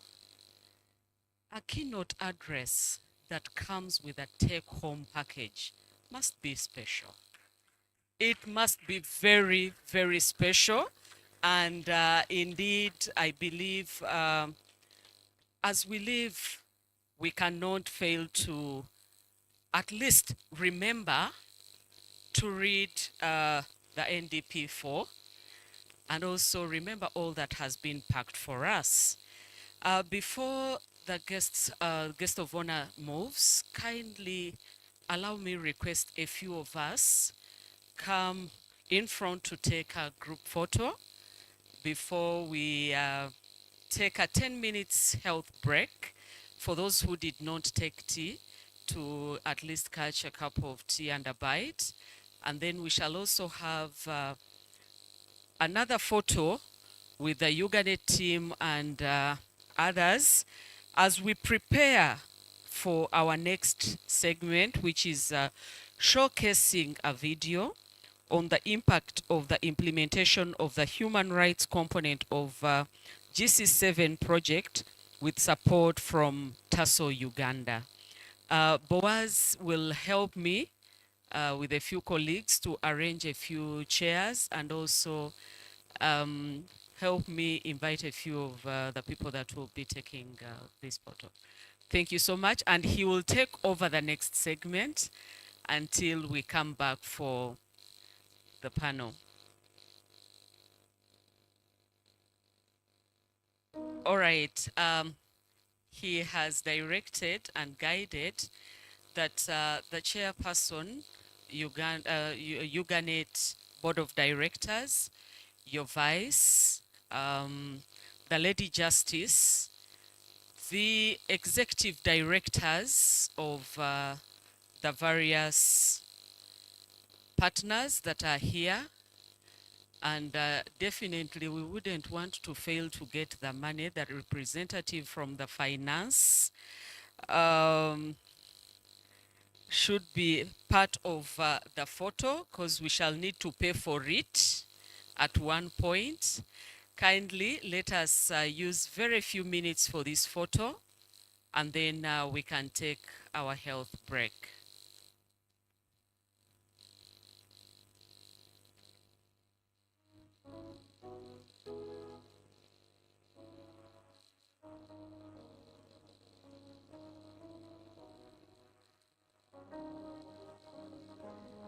CCM, Madame Allen.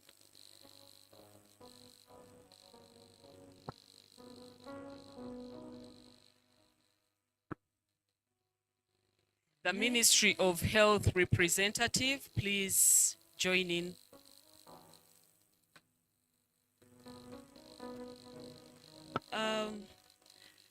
As I also recognize and request the presence of the project coordinator, Grants Management Unit, Tasso, Uganda, Miss Keitesi Jacqueline. Please join the group for this photo. Thank you so much.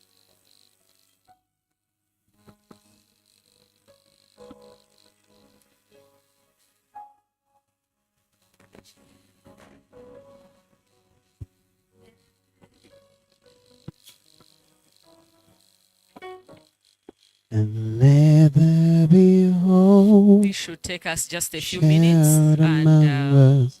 Let we'll there request be us to take a hope health break. in our eyes. May now your hope save this nation.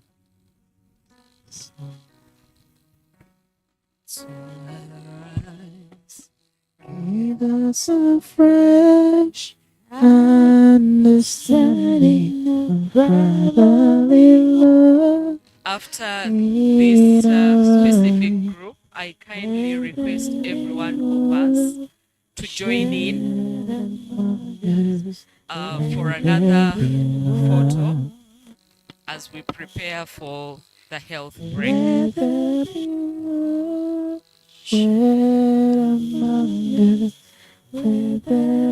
I think we can, we've had some good text. Colleagues, please let us join in for a bigger group photo. Let's do it a little faster so that we catch up with time. Uganet team, please come and join in as well. Understanding of brotherly Yeah, you can stand up.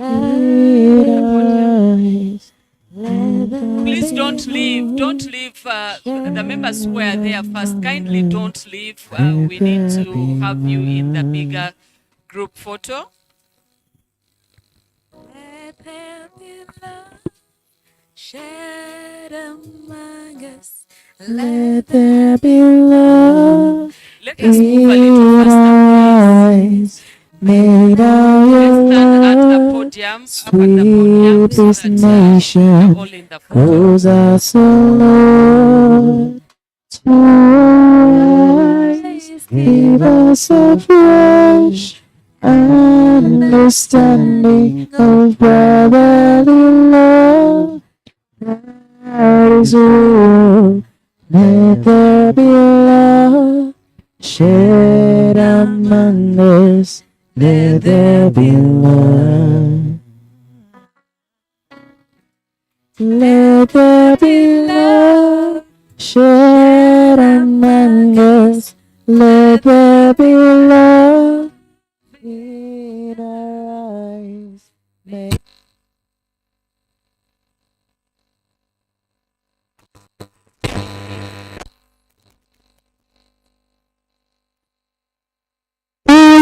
give us a fresh understanding of brotherly love.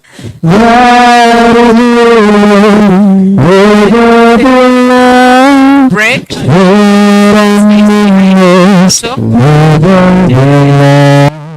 We should be back for our next segment activity.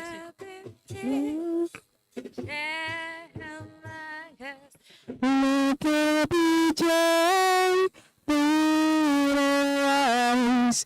May our joy sweep this nation. 'Cause our son Lord, arise, give us a fresh understanding of brotherly joy. That is you. Let there be joy shared among us. Let there be joy.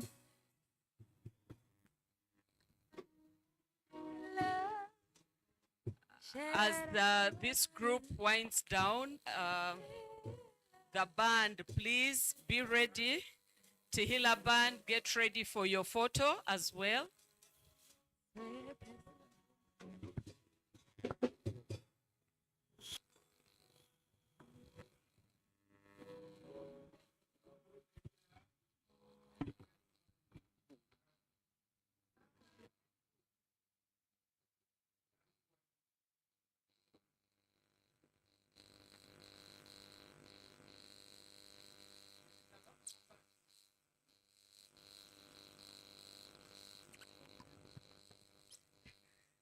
the ED will stay. The other Uganet team members, we can move. No, the guest of honor, we need to remember her in this photo as well as the team that was giving us the best music for the day.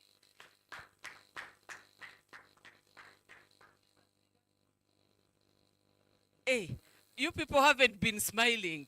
Then I've been alone because I smiled all the way. Please smile.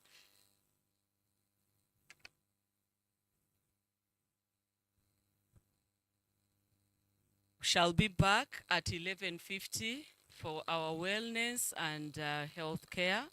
Let's take a break and return at 11:50 sharp. Thank you so much.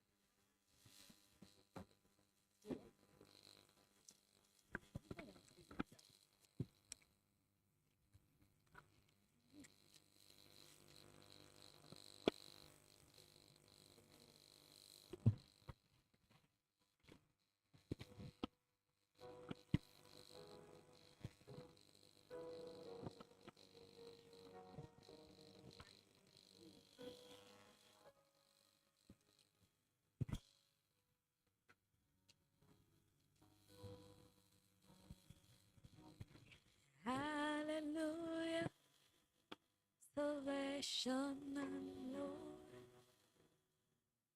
power unto the Lord our God. For the Lord our God, Hallelujah, salvation and glory, honor and power unto the Lord our God. For the Lord our God is mighty, yes, the Lord our God is omnipotent. The Lord our God is one. hallelujah, salvation and glory, honor and power unto the Lord. The Lord our God is mighty. Yes, the Lord our God is omnipotent. The Lord our God is wonderful.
You are God from beginning to the end. There is no place for argument.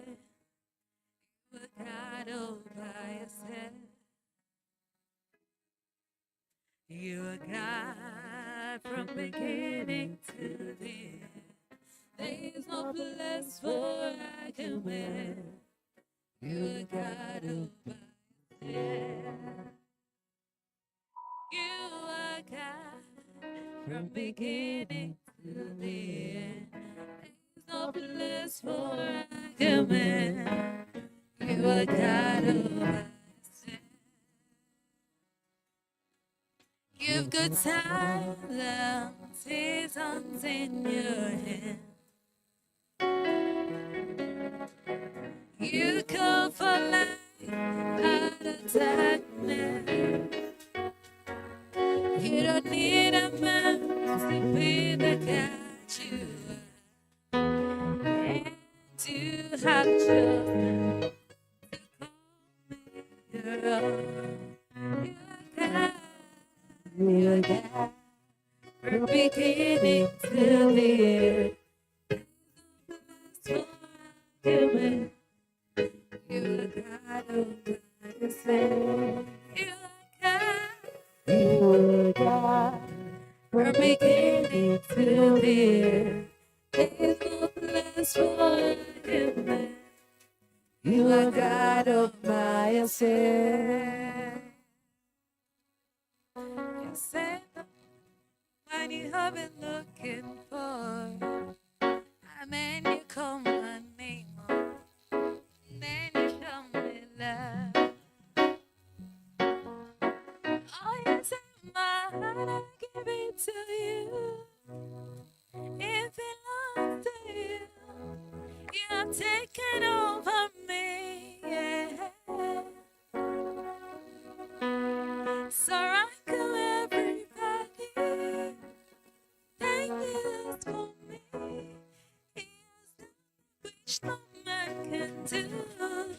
There is nothing you cannot do. Protocol breaker. There is nothing you cannot do. Jehovah do. I have tasted of your love. I have seen your mighty works. Mountain mover, my lover, on your mighty member. Yeah, there is nothing you cannot do. Protocol breaker. There is nothing you cannot do. Jehovah over to. I have tasted of your love. I have seen your mighty works. Mountain mover, my lover, on your mighty member. You found me worthy. I had you call my name, oh, and then you show me love, oh. You fill my heart with joy, yeah. And you overwhelm me. This love is too much. What can I say? Hallowed be your name. Surround come everybody. Thank you that's for me.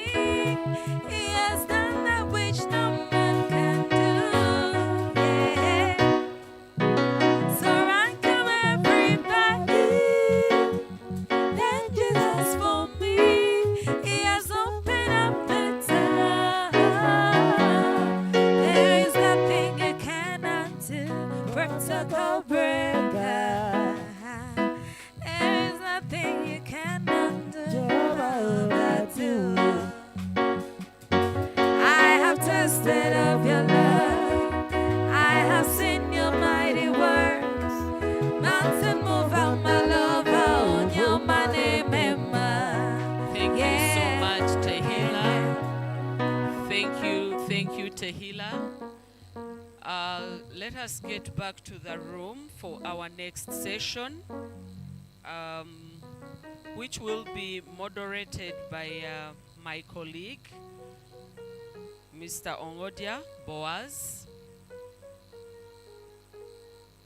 As our panelists prepare for the panel discussion, Mr. Boaz Ongodia will share with us the package he has brought, and we shall take on from there. Thank you so much. Boaz, when you're ready, please take over.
tukiri mu bulungi tujagala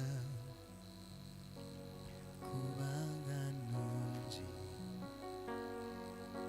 naye ebitunyiga emitima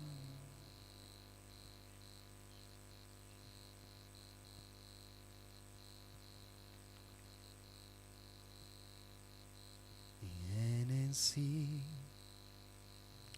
wadde tugiri mu bulungi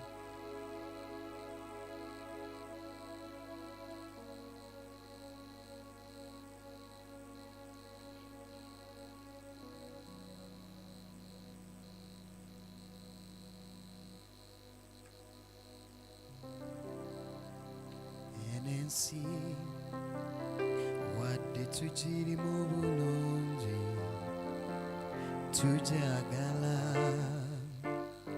kubanga nungi naye ebitunyiga emitima bingi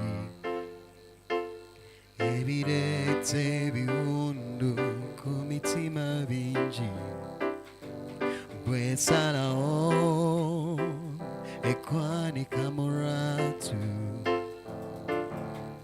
ne bavu bano ne bagamba oli mwavu n'otegana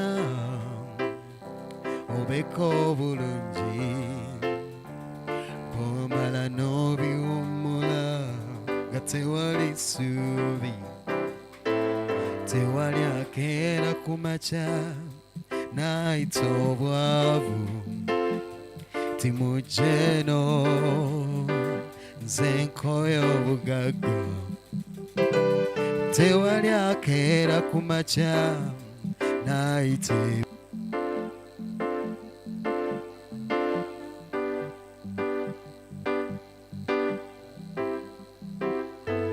abirawo sijo ibo kati mu biro ebyo kola Yesu nze bwe nakola Mukama yampulira nayita erinnya lye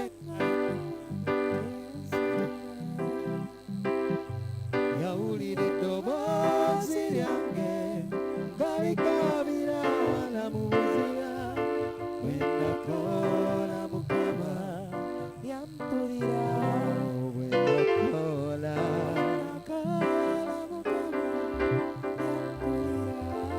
Dala yawulira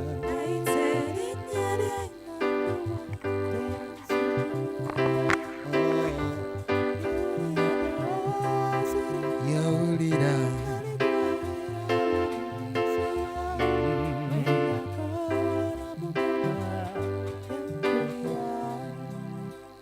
namukola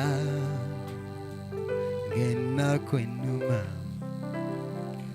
abalabe bange gye bateeseza Mukama yabangayo n'aleeta ebyama byabwe n'abyanjuluza mu maaso gange baswala ega okukola Yesu nze bwe nakola Mukama yampulira ddala yawulira teyanziruka yawulira eddoboozi lyange wala mu buziba bwe nakola Mukama enensi wadde tugiri mu bulungi tujagala kubanga nsufu naye ebitunyiga emitima bingi ebireeta ebiwundu ku mitima bingi salawo ekwanika mu lwatu ne bavu bano bagamba oli mwavu n'otegana Band. Good morning. Welcome back from the health break. So we're going to move on to our next session. My name is Boaz Ongodia, and I'll moderate this next session. Our next session is to showcase a video on the impact of the implementation of the human rights component of the GC7 project with support from TASO Uganda. So maybe to provide a little bit of context, with support from TASO Uganda, a couple of organizations and institutions, as you will see in the video, have been implementing the GC7 project, the Grant Cycle 7 project, which is of the Global Fund. So we did prepare a video because part of what we hoped to do in this national dialogue to provide an accountability platform where the different organizations that are implementing the human rights component of the GC7 grant can share on progress in terms of implementation of the project. So not to preempt what's in the video, I just wanted to provide a little context such that we have a background of what we are watching. And then, of course, we hope that the video would trigger our next session, which would be the panel discussion. So I welcome you all to watch the video that we are going to share on the screen. Thank you so much.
support from Uganet, one of our partners. Now, Global Fund has been supporting us since then to implement that plan. The plan expired last year, December, and we are in advanced stages of having a forum, the second national equity plan. The project that we are implementing is one that is aimed at breaking barriers to access to HIV services, all of it, including prevention and treatment, all those services surround that particular area. Our activities are basically around provision of legal aid services, building capacity of communities, creating a system of monitoring and documenting human rights violations against key populations within Uganda, and also engaging with duty bearers, those people who have the authority and mandate to make sure that every Ugandan accesses services. They also revolve around policy change. So we have elements of clarification dealing with laws that act as barriers to access to HIV services for the different communities that we work, and in our case, specifically key population. We have been supporting activities through legal aid camps for people, the vulnerable communities, to access justice. And so far, this year alone, we reached 14 districts. And in the 14 districts, when we go into the district, we reach out to the sub-counties. Each district has around 6 sub-counties. And whenever we meet there, we go there and meet on average on a daily basis. We meet over 200 people who come and access services. So in aggregate, around those 14 camps, we've reached over 10,000 people with services, sensitization on human rights, and even giving legal platforms to share issues. Those legal aid camps are managed by lawyers who are registered and offer legal services in Uganda. Through the legal aid camps, we've registered around 800 cases. Around 300 were mediated and concluded.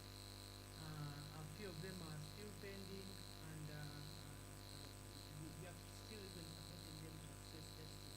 The key predator and vulnerable populations are freely accessing services in this country. The arbitrary arrests are no more, and we are now, most of the people who have been violated have been able to access justice. Others have received pro bono legal services through our legal aid providers, Uganet, IRAP, SEHAD, but also Women Pro Bono Initiative. With the Women Pro Bono Initiative managed to retrieve one of the sensational victims in this country,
Okay, thank you so much for watching. Would like to acknowledge our colleagues from SEHAD, HIRAF, and Uganda AIDS Commission for participating in the production of that short video. Thank you so much. I'd like to hand you back to Rona.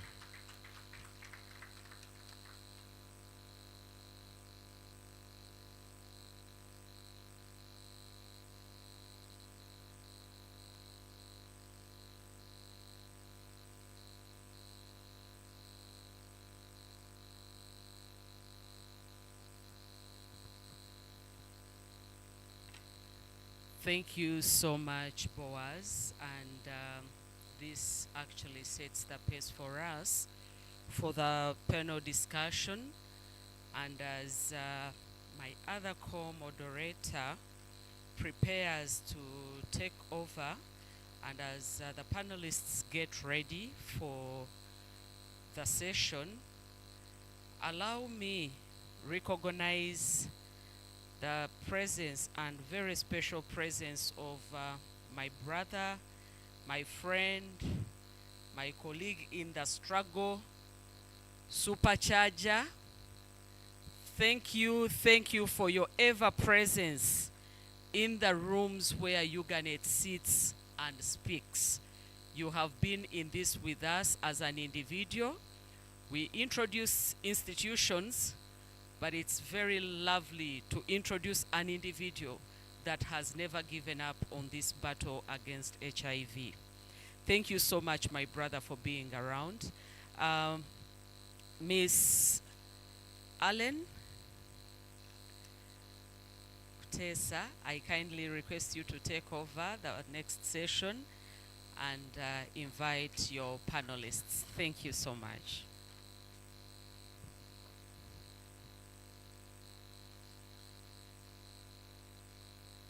Thank you.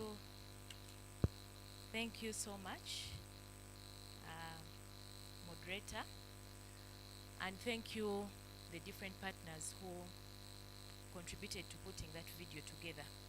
That is indeed setting the pace for our next session. Once again, I'm Allen Kutesa. I sit on the CCM board as the TB representative and also the chairperson for the Program Oversight Committee. Thank you, Uganet, for giving me the opportunity to moderate this session. I would like to begin by riding on the protocol that has already been established by the distinguished delegates who spoke earlier. Thank you to our different stakeholders in the room for honoring this invitation. There was a bit of a scare that with all that is happening around town and around the country, we didn't know how this would turn out, but it's such an honor to see that we have a full house. It shows the importance we attach to this national dialogue. Thank you, Uganet, for this innovation. Moving into the, thank you for that. If we are, let us clap. Thank you, Uganet, for the well thought through agenda. And right now, I would like us to move to the next session, which is going to be a panel discussion. We have distinguished technical experts in the room who are going to help us unpack some of these words that we have been hearing since we arrived here in the morning, but even beyond this room, in the different conversations, they are becoming household terminologies. But what do they exactly mean for us in programming? And with me on the panel, I'm going to request Dr. Mr. Muzamiru Bamuloba, who is representing the Assistant Commissioner for the National TB and Leprosy Program, to come and take your seat, please. Sitting in for Assistant Commissioner Dr. Henry Luze, I would like to invite Mr. John Ekapu, who is our Senior Advocacy Officer, Ministry of Health. Please, John, take up your seat. He's representing the Assistant Commissioner for the Malaria Program. I would like to invite Ms. Ruth Akulu. Ruth think Ruth has a new name. She will be telling us about it. Ruth, apologies if I haven't brought out your full identity, but you'll teach us how to pronounce that other name. Ruth is a Mugole. We used to introduce her as a Mugole in the making, but now she's a Mugole. I think it's now a month. Congratulations once again. So she would be telling us her newly acquired name if she really wants to take it on. Some people have a choice, they don't. She's a young people's representative on the Uganda Country Coordinating Mechanism Board of the Global Fund. We have 3 youth representatives, and Ruth is one of them, the rest being gentlemen. So Ruth, that shows how powerful you are. And the young people really have confidence that you bring out their issues very well. Thank you. And lastly, we have Mr. Okwi David from the Ministry of Finance, Planning and Economic Development. He's Mr. Okwi will be telling us a bit about himself, but he's representing MOFPED on this panel. Thank you, David. These 4 people before us are going to I wouldn't say they are going to sum up, but they are going to give us a bit of from the high level down to what it means for us who are in programming, especially in the changing tide that has been alluded to by the previous speakers. I walked in when Grace was making a presentation, talking about the funding cuts, talking about the new policy direction of integration, talking about issues of sustainability and how they are becoming more and more real to us, and the topic of domestic financing.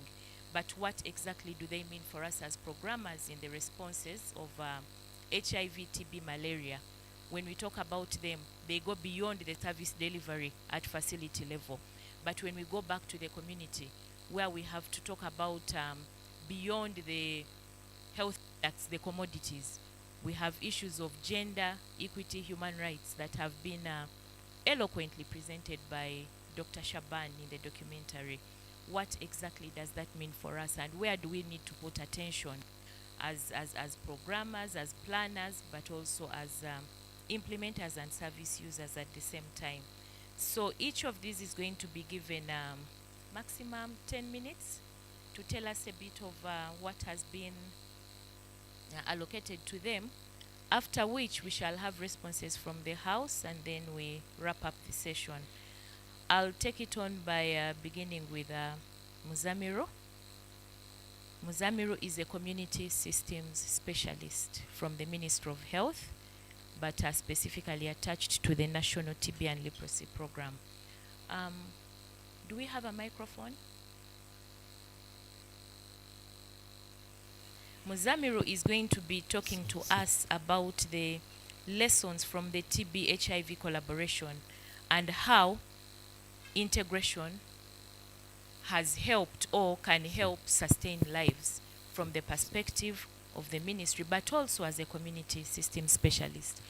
Muzamiru is one of the, he doesn't want me to mention this, but he's a key brain behind the CAST Plus campaign that we have in the Ministry of Health.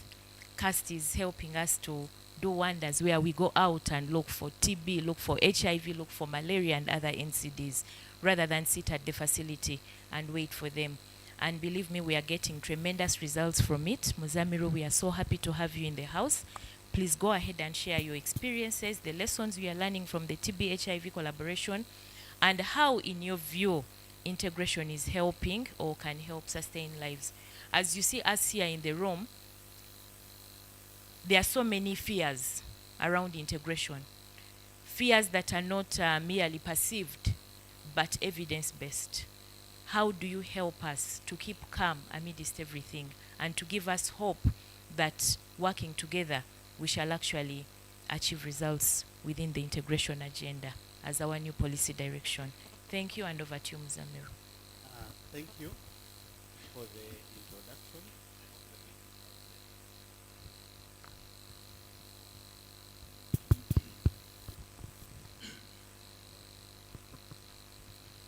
Thank you, moderator, and thanks to the colleagues who are in the house as initially introduced. It seems to be broken.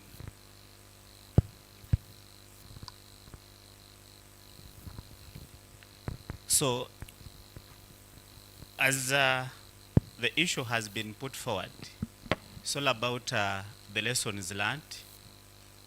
How do we look at integration as a key component in terms of service delivery, but not only offering service, but as an element of saving lives.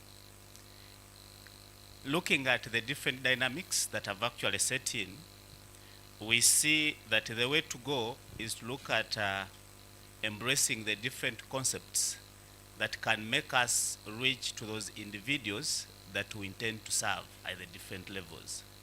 So, as said by the moderator, the TB program or the Ministry of Health has done a number of interventions that looks at finding the cases, that looks at sustaining them, and then seeing that we can actually support these cases or these patients in one way or the other to continuously live, or even they need to be healthy from the point that they actually access the care. So what have we drawn from these interventions that we've actually been able to undertake? One is we've been able to increase on case detection and retention as a point of learning. When you look at the points where we are offering the integrated services, for example, TB, HIV, when I give you the statistics of last year, we were able to notify over 86,000 TB cases. But of these, 35% of them are co-infected with HIV. So what does that mean? If we were unable to put in the component of integration at the point of diagnosis and actually retaining them onto care, then probably they would have not died of maybe HIV, but because they have HIV in them and we've been able to confirm for only TB, then certainly even the TB treatment may really have minimal impact. So that is one point that we need to really draw attention to, that we need to see that we integrate at all points, that we want to reach out to the individuals. Don't look out to these individuals for probably only human rights agenda. There could be other issues beyond what you're actually seeing on the plate. Then two is the component of offering the holistic care to these people that we're actually serving. In most cases, when we've been running the pilot programs saying this is HIV, this is malaria, this is TB, and others, we're actually missing out the opportunities of looking at a human being in totality. The person who is probably coming to the facility or meeting you at any point of care, he doesn't have only one problem as an individual. I could have approached you because of the gender issues in the home, but what could have caused the gender is not basically because the other partner was mad or whatever. Probably there was an issue. He was able to see that the person is on medication for HIV, and probably the other partner wasn't aware. So the domestic violence comes in. But at that point of we meeting them, we actually have to understand that you offer a package that is holistic. And in these individuals, we have been able to retain our treatment success rates beyond 90% for those that have actually enrolled and they have actually opened up on all the cascades in terms of the service provision. Beyond that, we do appreciate that even when we are doing these services, there are underlying factors. We've tried to look at the report which was produced in 2015, which was looking at the catastrophic costs that are incurred by the patient that we serve. Because of the component of integration, we have actually tried to leverage on the provision of these services. For example, under the TASO and to the sub-recipients, they have offered funds for the contact tracing interventions. These individuals, under the contact tracing, they are not actually looking out for TB patients alone, but they are actually also looking out for the PLHIVs in a way of looking out to their partners and probably those who are actually missing from care. So what do we learn from this? We are looking at that when you integrate, you are actually saving both on the socio-economic factors. The person who would have actually probably moved to the facility either the differentiated service delivery models, where we are actually able to agree with the patient or client on how do you wish to have this service. Either my medication can be brought to the nearby facility, or to the nearby clinic, or to the nearby mentor mother, or the VHT, or the CHU. So in this, we are actually able to leverage on one another in terms of resources, and then we are able to move forward as a team. But at the same point, we have tried to leverage on resources. We know, yes, there have been parallel resources running for TB, HIV, but because even the government has realized this is not even possible, even our PHC funding initially was almost running within the local governments in a parallel mechanism. It goes there, and then they will say, this is money for immunization. This is the money for maybe outreaches.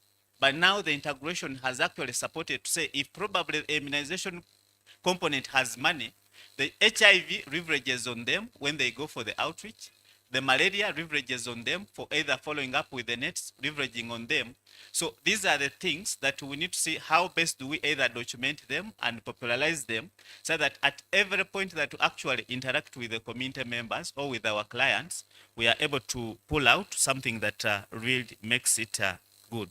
But lastly, to submit is the element of the double benefit in terms of community engagement and mobilization, in that because we've tried to move away from the parallel thinking, the integration and ensuring that equity takes precedence, all the intervention that you see out there are actually embedded by all the programs. When you see those who were actually in Ankole recently for the World AIDS Day, you were able to see the immunization vans there, you were able to see the TB programs there, you were able to see the health promotion interventions and any other service. But this means that the communities where we've gone as a team or as a package of service providers, we are able to really support and complement to the service delivery at that point. Thank you, and I do submit.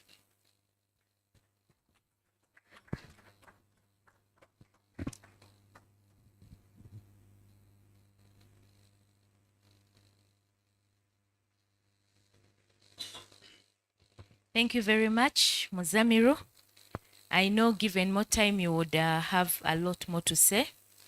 Colleagues, especially in the civil society, let us utilize these different technical experts as much as possible.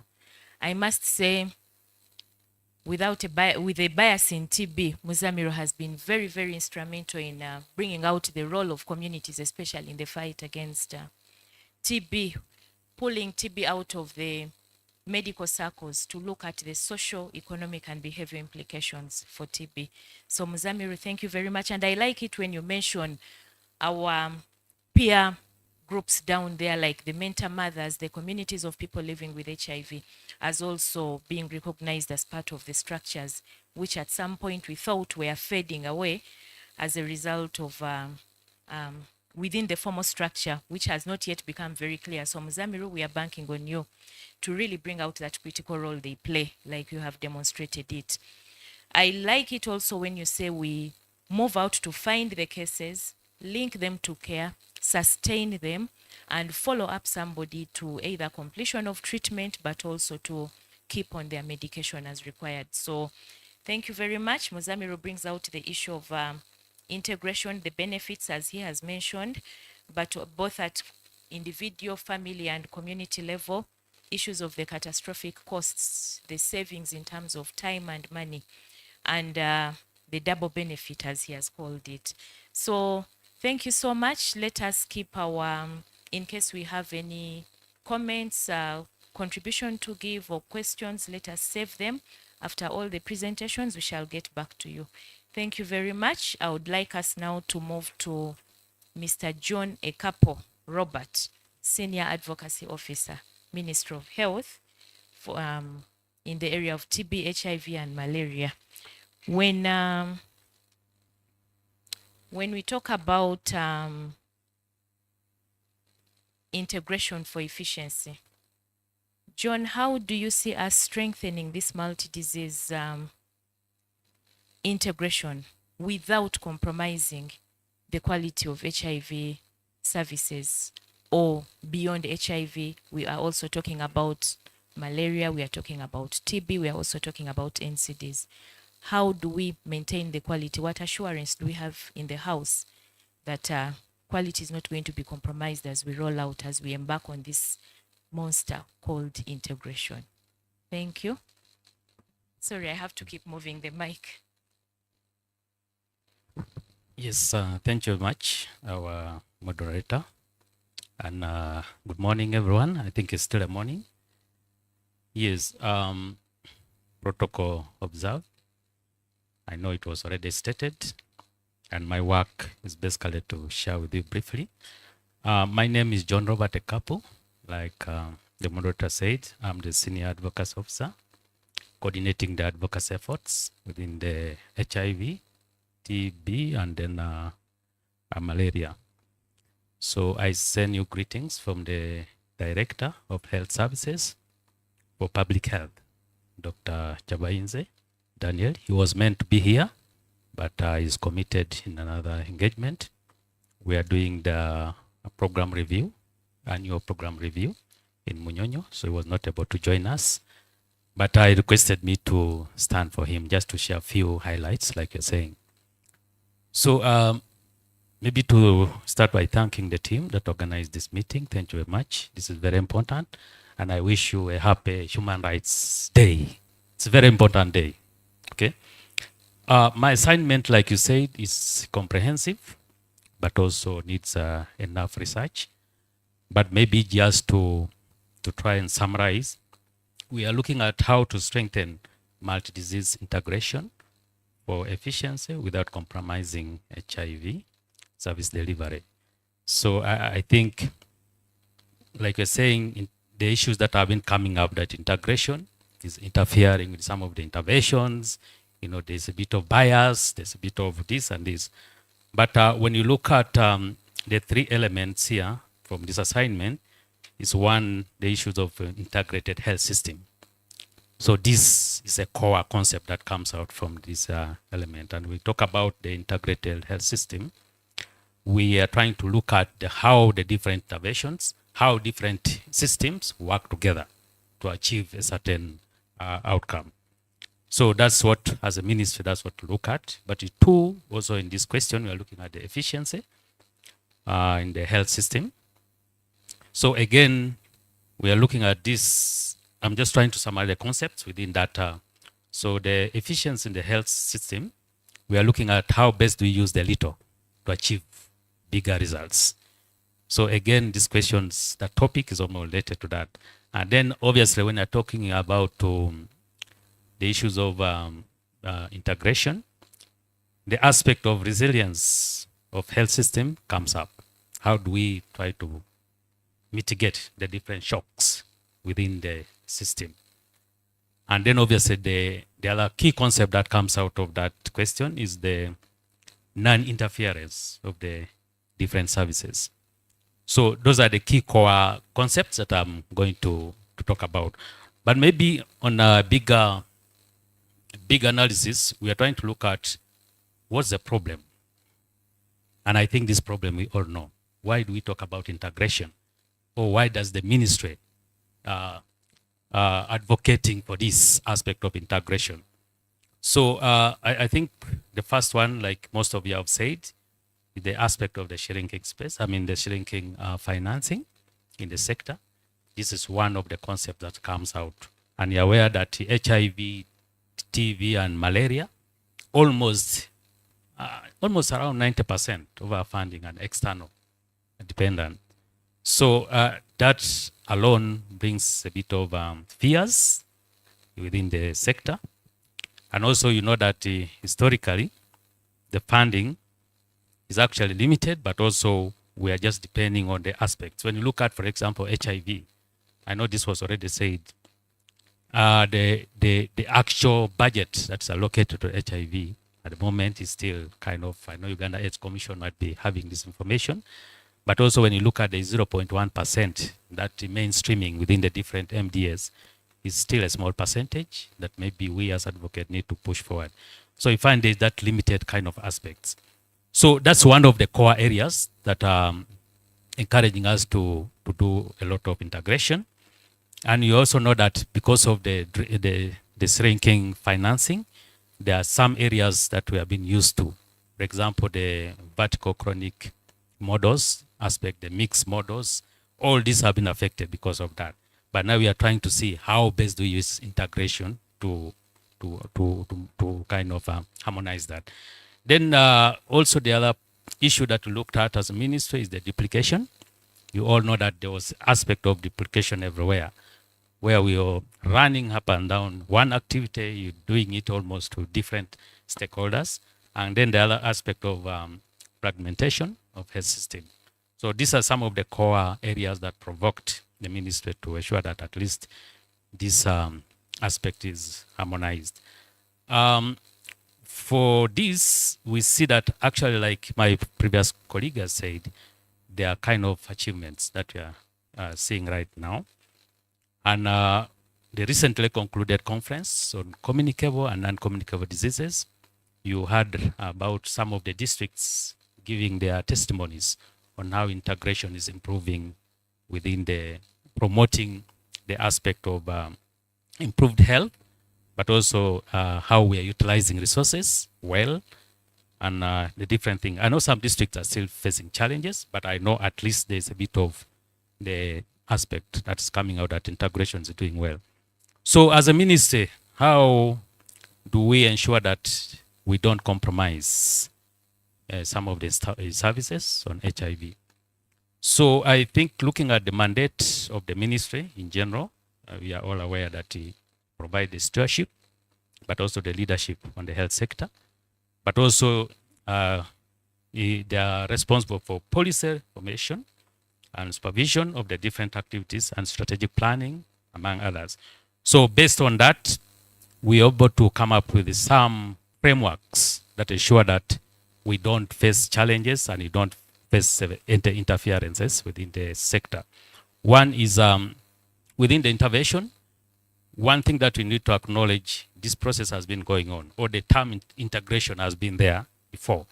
But then this is something that we are trying now to amplify, because I know different institutions have been doing this.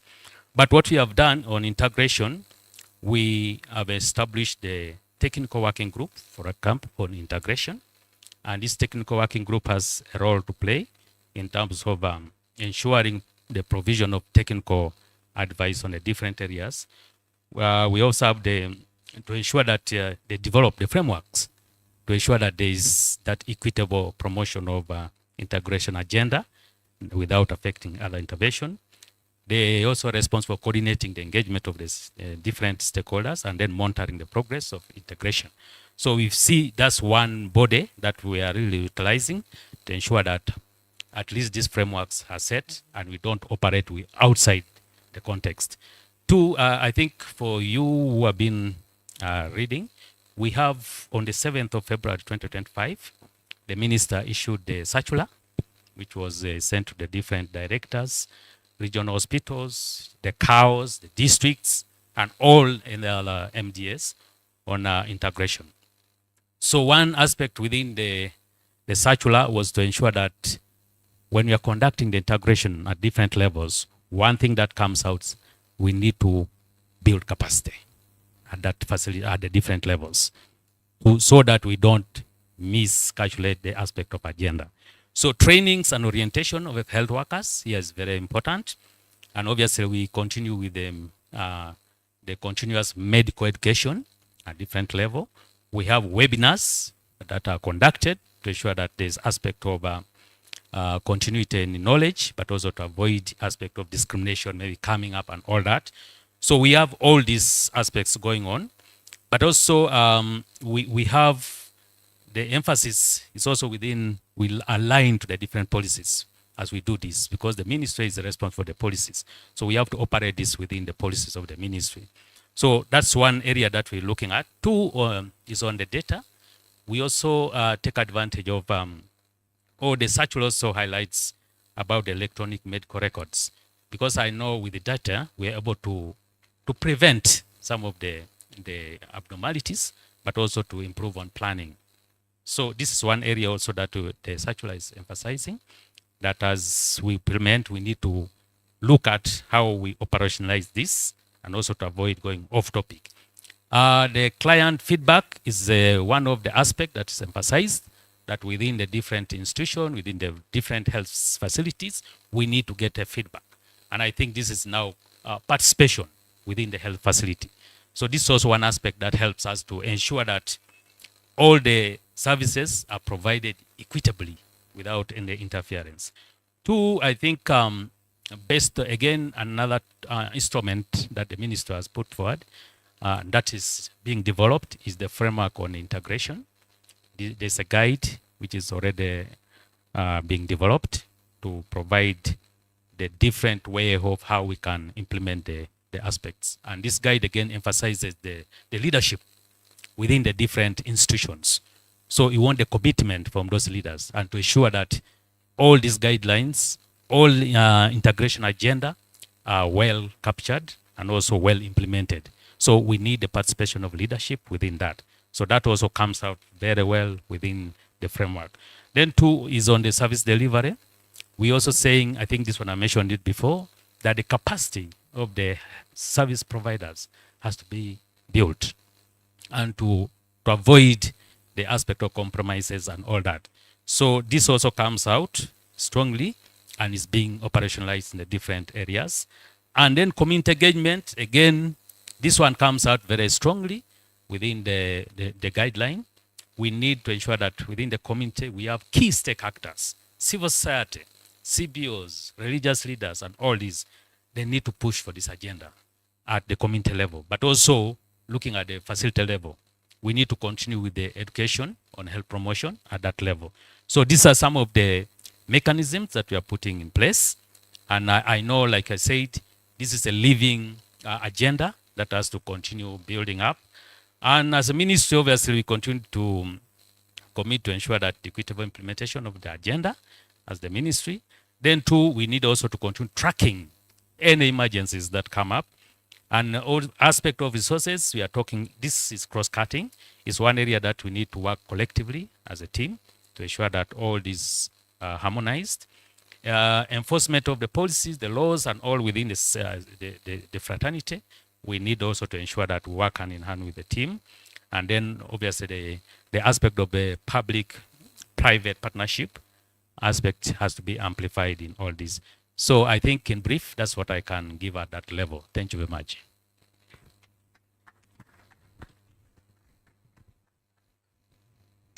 Thank you so much, Senior John Ekapo, for elaborately telling us about how integration is viewed at policy level. Given an opportunity, maybe as we are responding to any issues that may come up, I'll still get back to you. At least, yes, we have gotten a bit of insights of how it works, but we haven't gone into the challenges from the side of the ministry. Have we so far looked at the challenges that have come with it, and what exactly are we doing to address them in a multisectoral way? John, you talk about the different the structure that is in place right from the technical working group on integration. You look at the framework that has been put in place that is guiding the rollout, and also the different platforms where the stakeholders are engaged, the mentorship and orientation of health workers. And I think at some point we, as civil society, we raised the issue that within that structure, within that cadre of stakeholders, where is of course you mentioned that the community is there, but this is something that we still need to discuss because it's still very faint. We are failing to locate ourselves within there. But like you said, it's a living agenda that gives us a bit of hope that through our different platforms and mechanisms, we can still collect feedback, that we can engage with the ministry at different levels to see how we can make it better from time to time. Thank you very much, and thank you for recognizing that community engagement is key. That also came from the previous speaker. So that still re-energizes us to see how we can continue working together to push for this agenda without compromising the quality of HIV service delivery in this country. Thank you, John.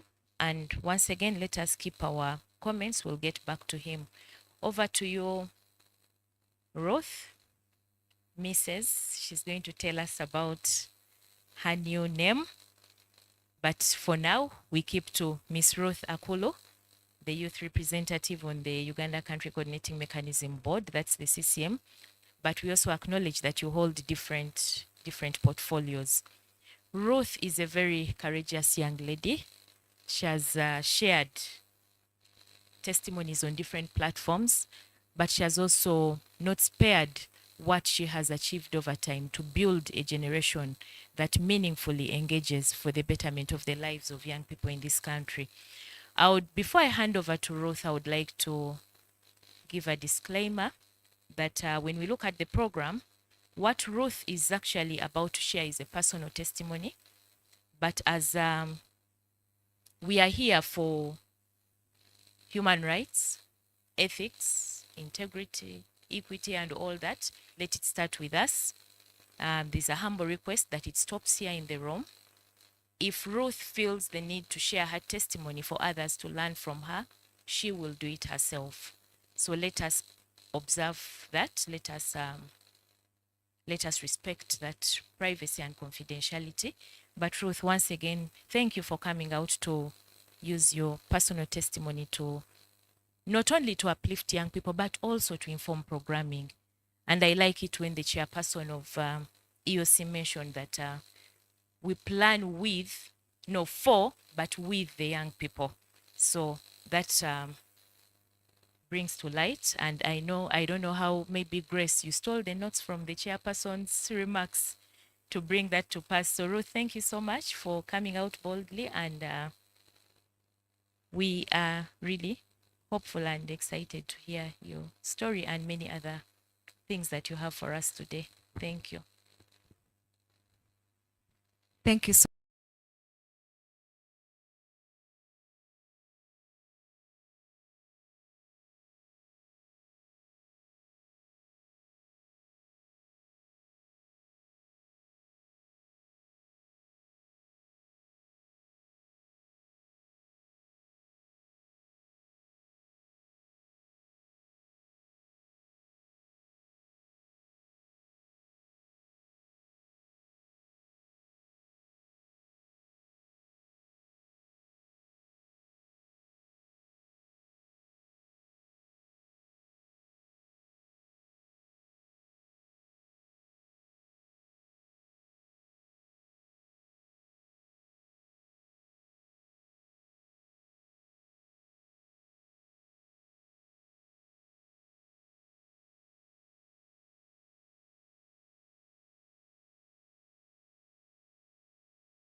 Thank you, Ruth, for being courageous and confident enough for sharing your story. As Ruth was sharing, I recalled one time I went for a wedding. That wedding had a cake that had been baked 1 year earlier. They kept it in a room, and every day they would add either whiskey, I don't know what preservatives. The cake was heavy. It was rich with ingredients, and definitely it was so different from the ordinary wedding cakes we have eaten. So Ruth's story reminds me about it. So rich with it's a story that unfolds. It's a story that opens our minds as programmers, as families, as communities. That what we take for granted in terms of what we have achieved in the last 3 to 4 decades, what is it that we are still talking about? So, Ruth, thank you for highlighting issues of disclosure, especially among the young people, as they maneuver, as they navigate the different stages of life.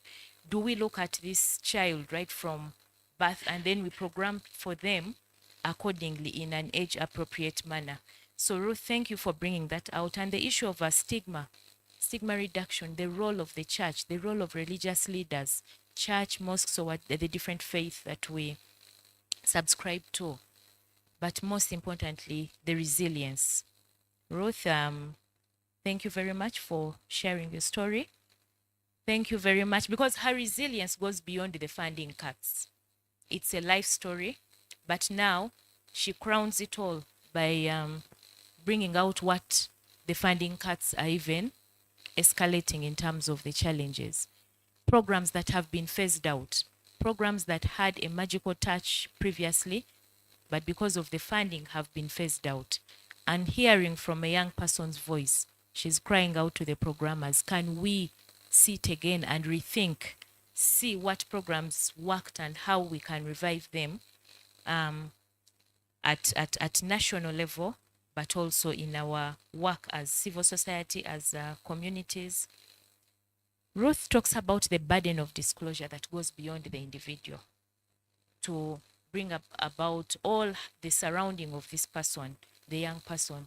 And that is the perspective we should have as we talk about HIV, human rights, gender, and equity on such a day. We couldn't have a better day for this testimony, Ruth. Thank you very much. She talks about the issue of the education, the treatment literacy. I remember we did treatment literacy more than 20 years ago, and you would think because of the consistency of the messages at the time, you're like, now we are there, we can now move to something else. She brings it back, says treatment literacy going beyond the person to all these other people around, right from the family and the communities in which they interact. So, and I'm glad that Ministry of Health and the different stakeholders, Ministry of Finance is in the room. Grace mentioned that every time we talk without the people who hold the money being in the room, maybe they miss out on these experiences of that demonstrate the gravity of the and the magnitude of the problems that we have. So thank you, Ruth, and we wish you a blissful marriage. And also continue empowering the young people, continue supporting them as you have always. She acknowledges Flavia Chomkama. Thank you very much for recognizing that young people have a role to play in shaping their agenda and shaping their lives. So thank you, Ruth. And we now move to Mr. David Okwi from the Ministry of Finance, Planning and Economic Development. He's going to be talking about sustainable financing models for HIV, TB, malaria, domestic resource mobilization and accountability. For some time, we have cried out for increased domestic financing, but now it is a reality that is staring in our faces and we can't avoid to talk about it. So over to you, Mr. Okwi. Take us forward in that session. Thank you. Thank you very much, moderator. Ladies and gentlemen, in your respective capacities, distinguished participants, thank you very much. It's an honor to be invited to participate in this seventh dialogue, where several actors, experts of the subject matter congregate again to take stock of what has been done, track action areas that were agreed upon previously, the previous dialogues, engagements, and meetings, and update and provide feedback to each and every one stakeholder in whatever role they participate in the promotion of human rights, law, and ensuring that the diseases that give us a burden of sustainable financing. I bring apologies from Commissioner John Moheroha, Commissioner for Budget Policy and Evaluation, who is right now attending another meeting. When I arrived here, I got the chairperson of EOC making her remarks.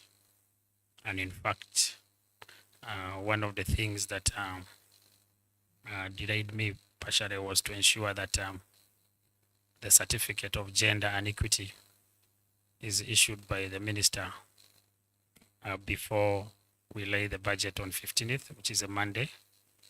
We'll be laying the national budget framework paper at the floor of parliament. And so we had to process it for the minister's signature. Just for your information, a lot of work has been done.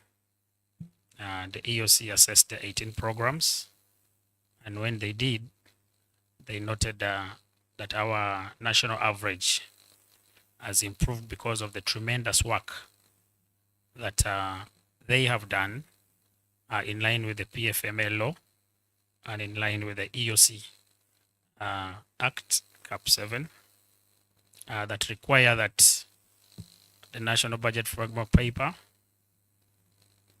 attests to the compliance of every programming, ensuring that issues of women, men, young people, both young girls and boys, the elderly, the disabled, are taken into account during planning. The National Budget Framework Paper is a planning document that highlights the priorities of government for the forthcoming budget. Ladies and gentlemen, it's my personal honor to participate in this panel discussion. I am David Okwe. I'm a senior economist at the Ministry of Finance, Planning and Economic Development.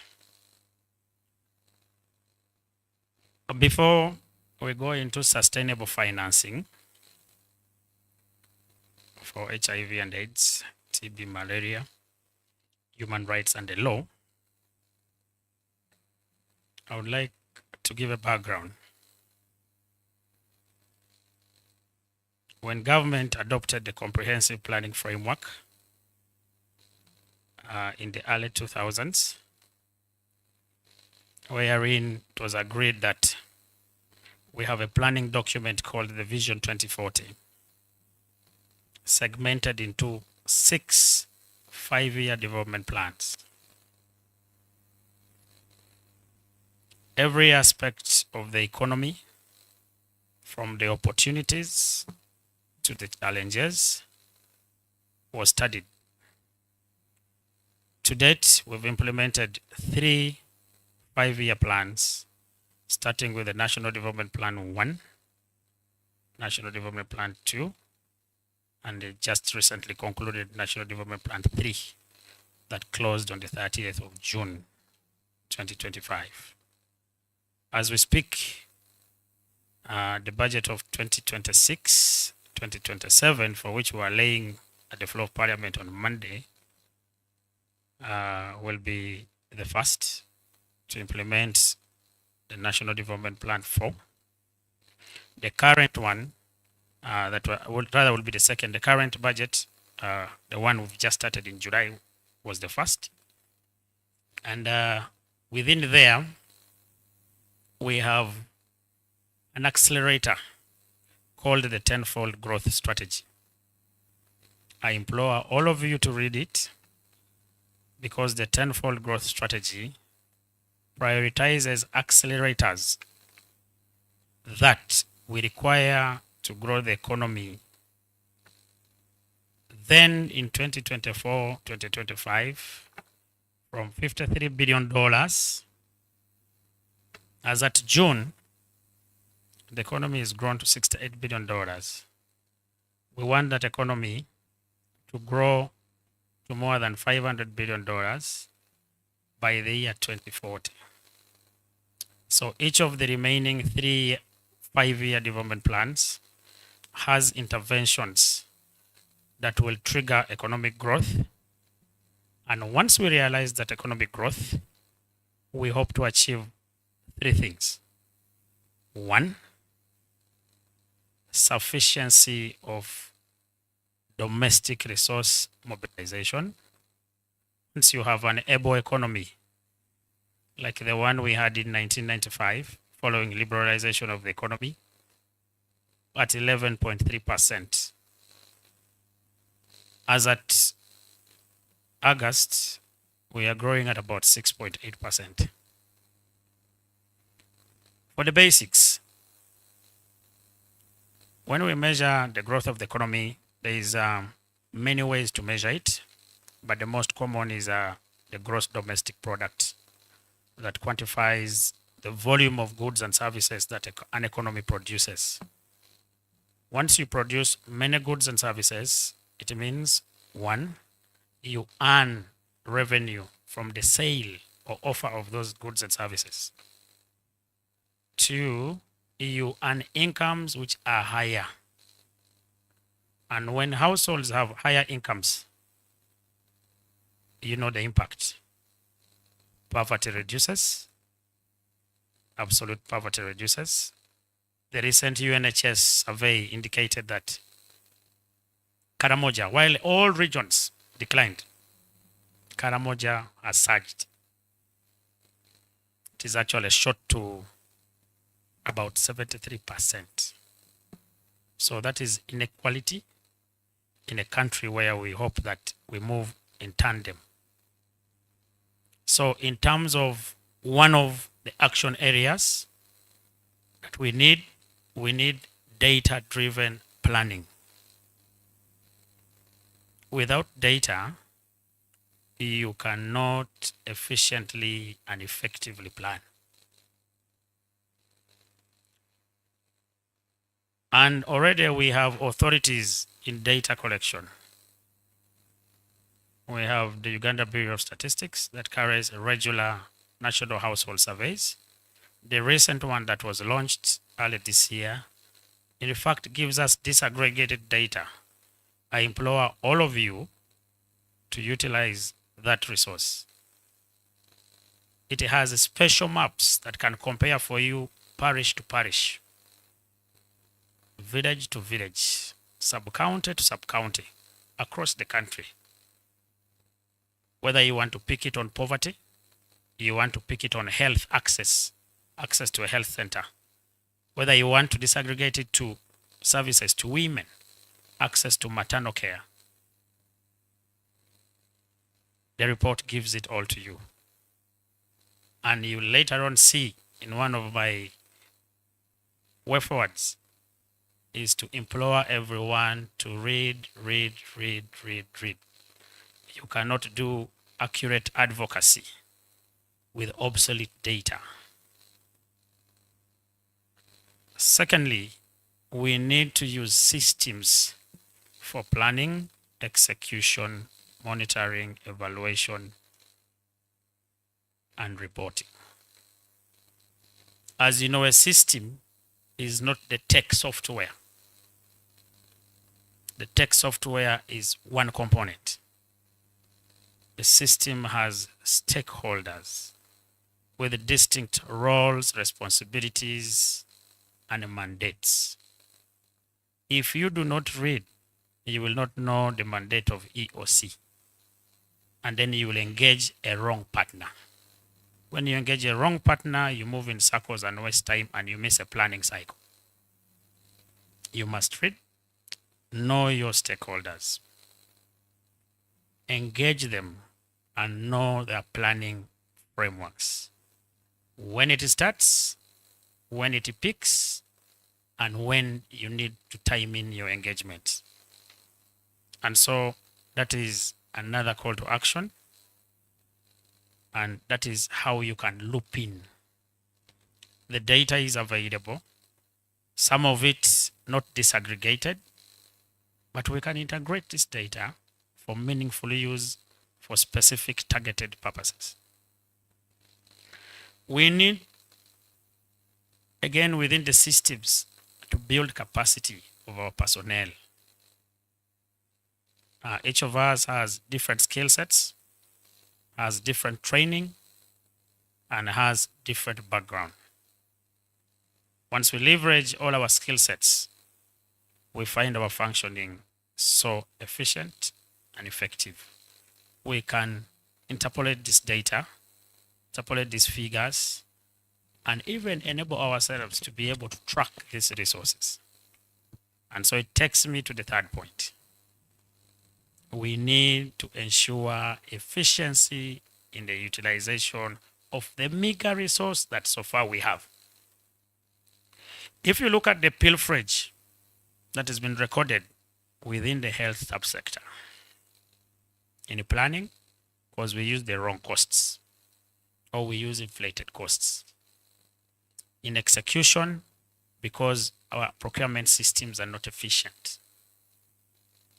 And that's why we deliver medicine at the tail end of the circle. And then we spend 63 billion to destroy that medicine. Whose fault was it? Our inventory managers are not regularly checking on the medicine which is about to expire. We have stockouts in other areas, while other areas have stockpiles. It means our system is not integrated. So when we look at efficiency, even within the meager resource, do you know where that money came from? It had to be supplementary funding to destroy medicine that wasted away in the stores. Very painful. You know how many deaths that might have been caused? Because some people somewhere didn't have access to that medicine. So we need to look at efficiency within our system, from planning, costing, distribution, procurement, and the like. So we avoid complacency. So once we enforce good procurement control, we go well.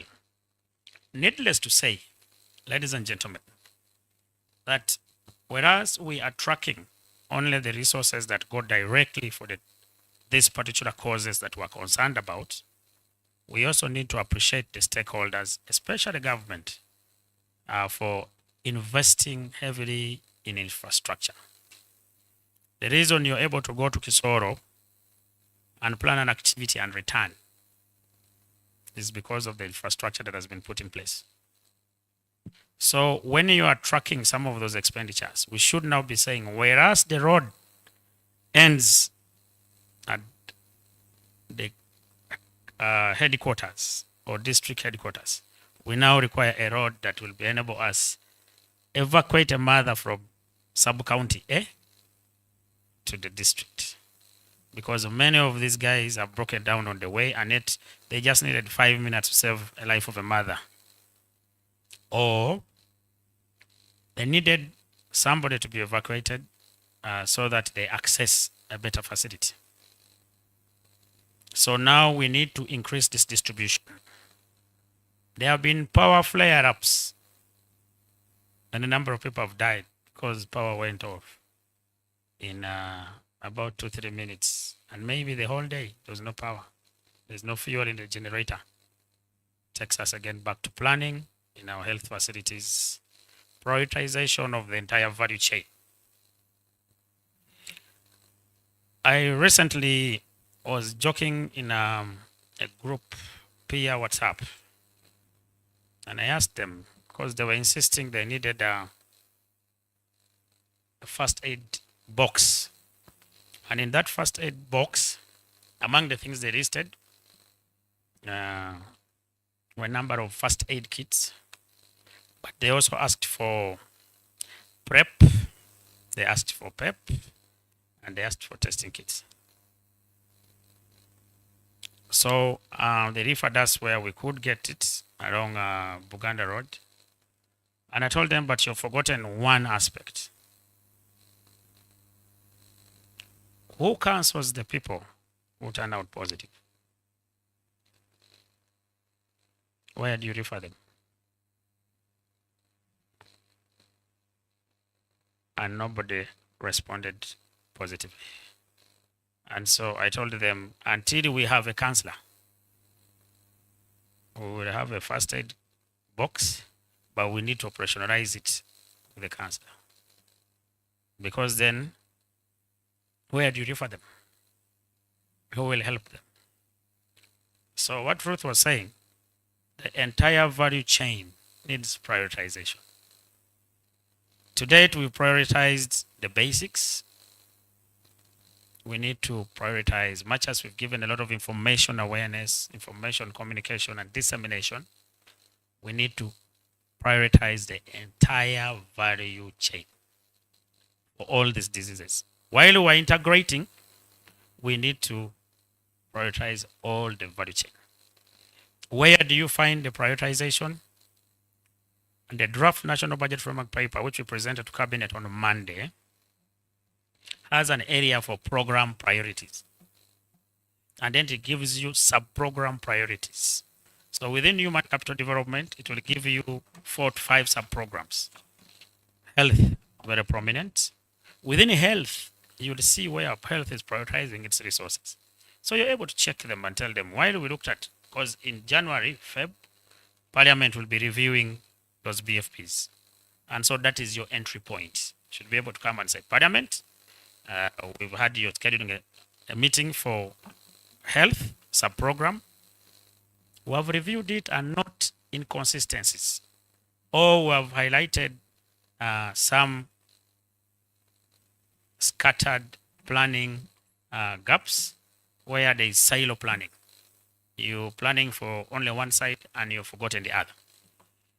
That is where you come in. So the priorities are there by sub-program and program, sub-program, and even intervention areas. That's where you need to loop in. What else do we need to do? Already we've mainstreamed these into the programs. Remember, we migrated from sectoral planning to program-wide. That is why we have the program working groups for coordinated effort to eliminate silo planning, foster program-wide intervention planning, but also to agree on priorities as a team. That is why, to use a much more elaborate and practical program, you note that you find many roads being constructed. As soon as we lay the asphalt, 1 month after, a telecom company comes and cuts that road. Do you know once you cut that road, you've reduced its lifespan from the projected 10 to 15 years to less than half? Uncoordinated planning. I'll give you another example of the Northern Bypass. Many of you have used it. Because the planning was done with EU made sure that there are ducts below that road after intervals of between 300 to 500 meters, depending on the population posture then.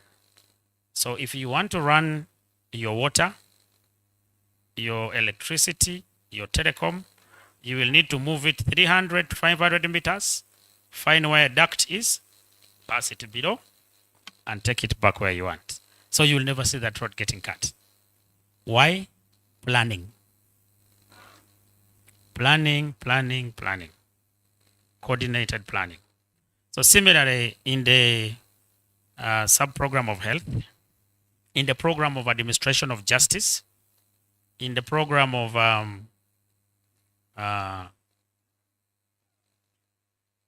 human rights, that is still under governance, you need to ensure that you loop in at the right time. I will tell you, for example, 5 years ago, the budget for the judiciary was approximately 60 something billion for both wage operations, monuments, infrastructure development, and all. With the Administration of Justice Act, they embedded a lot of conditions for government, and now they are almost at $500 billion. So they are recruiting.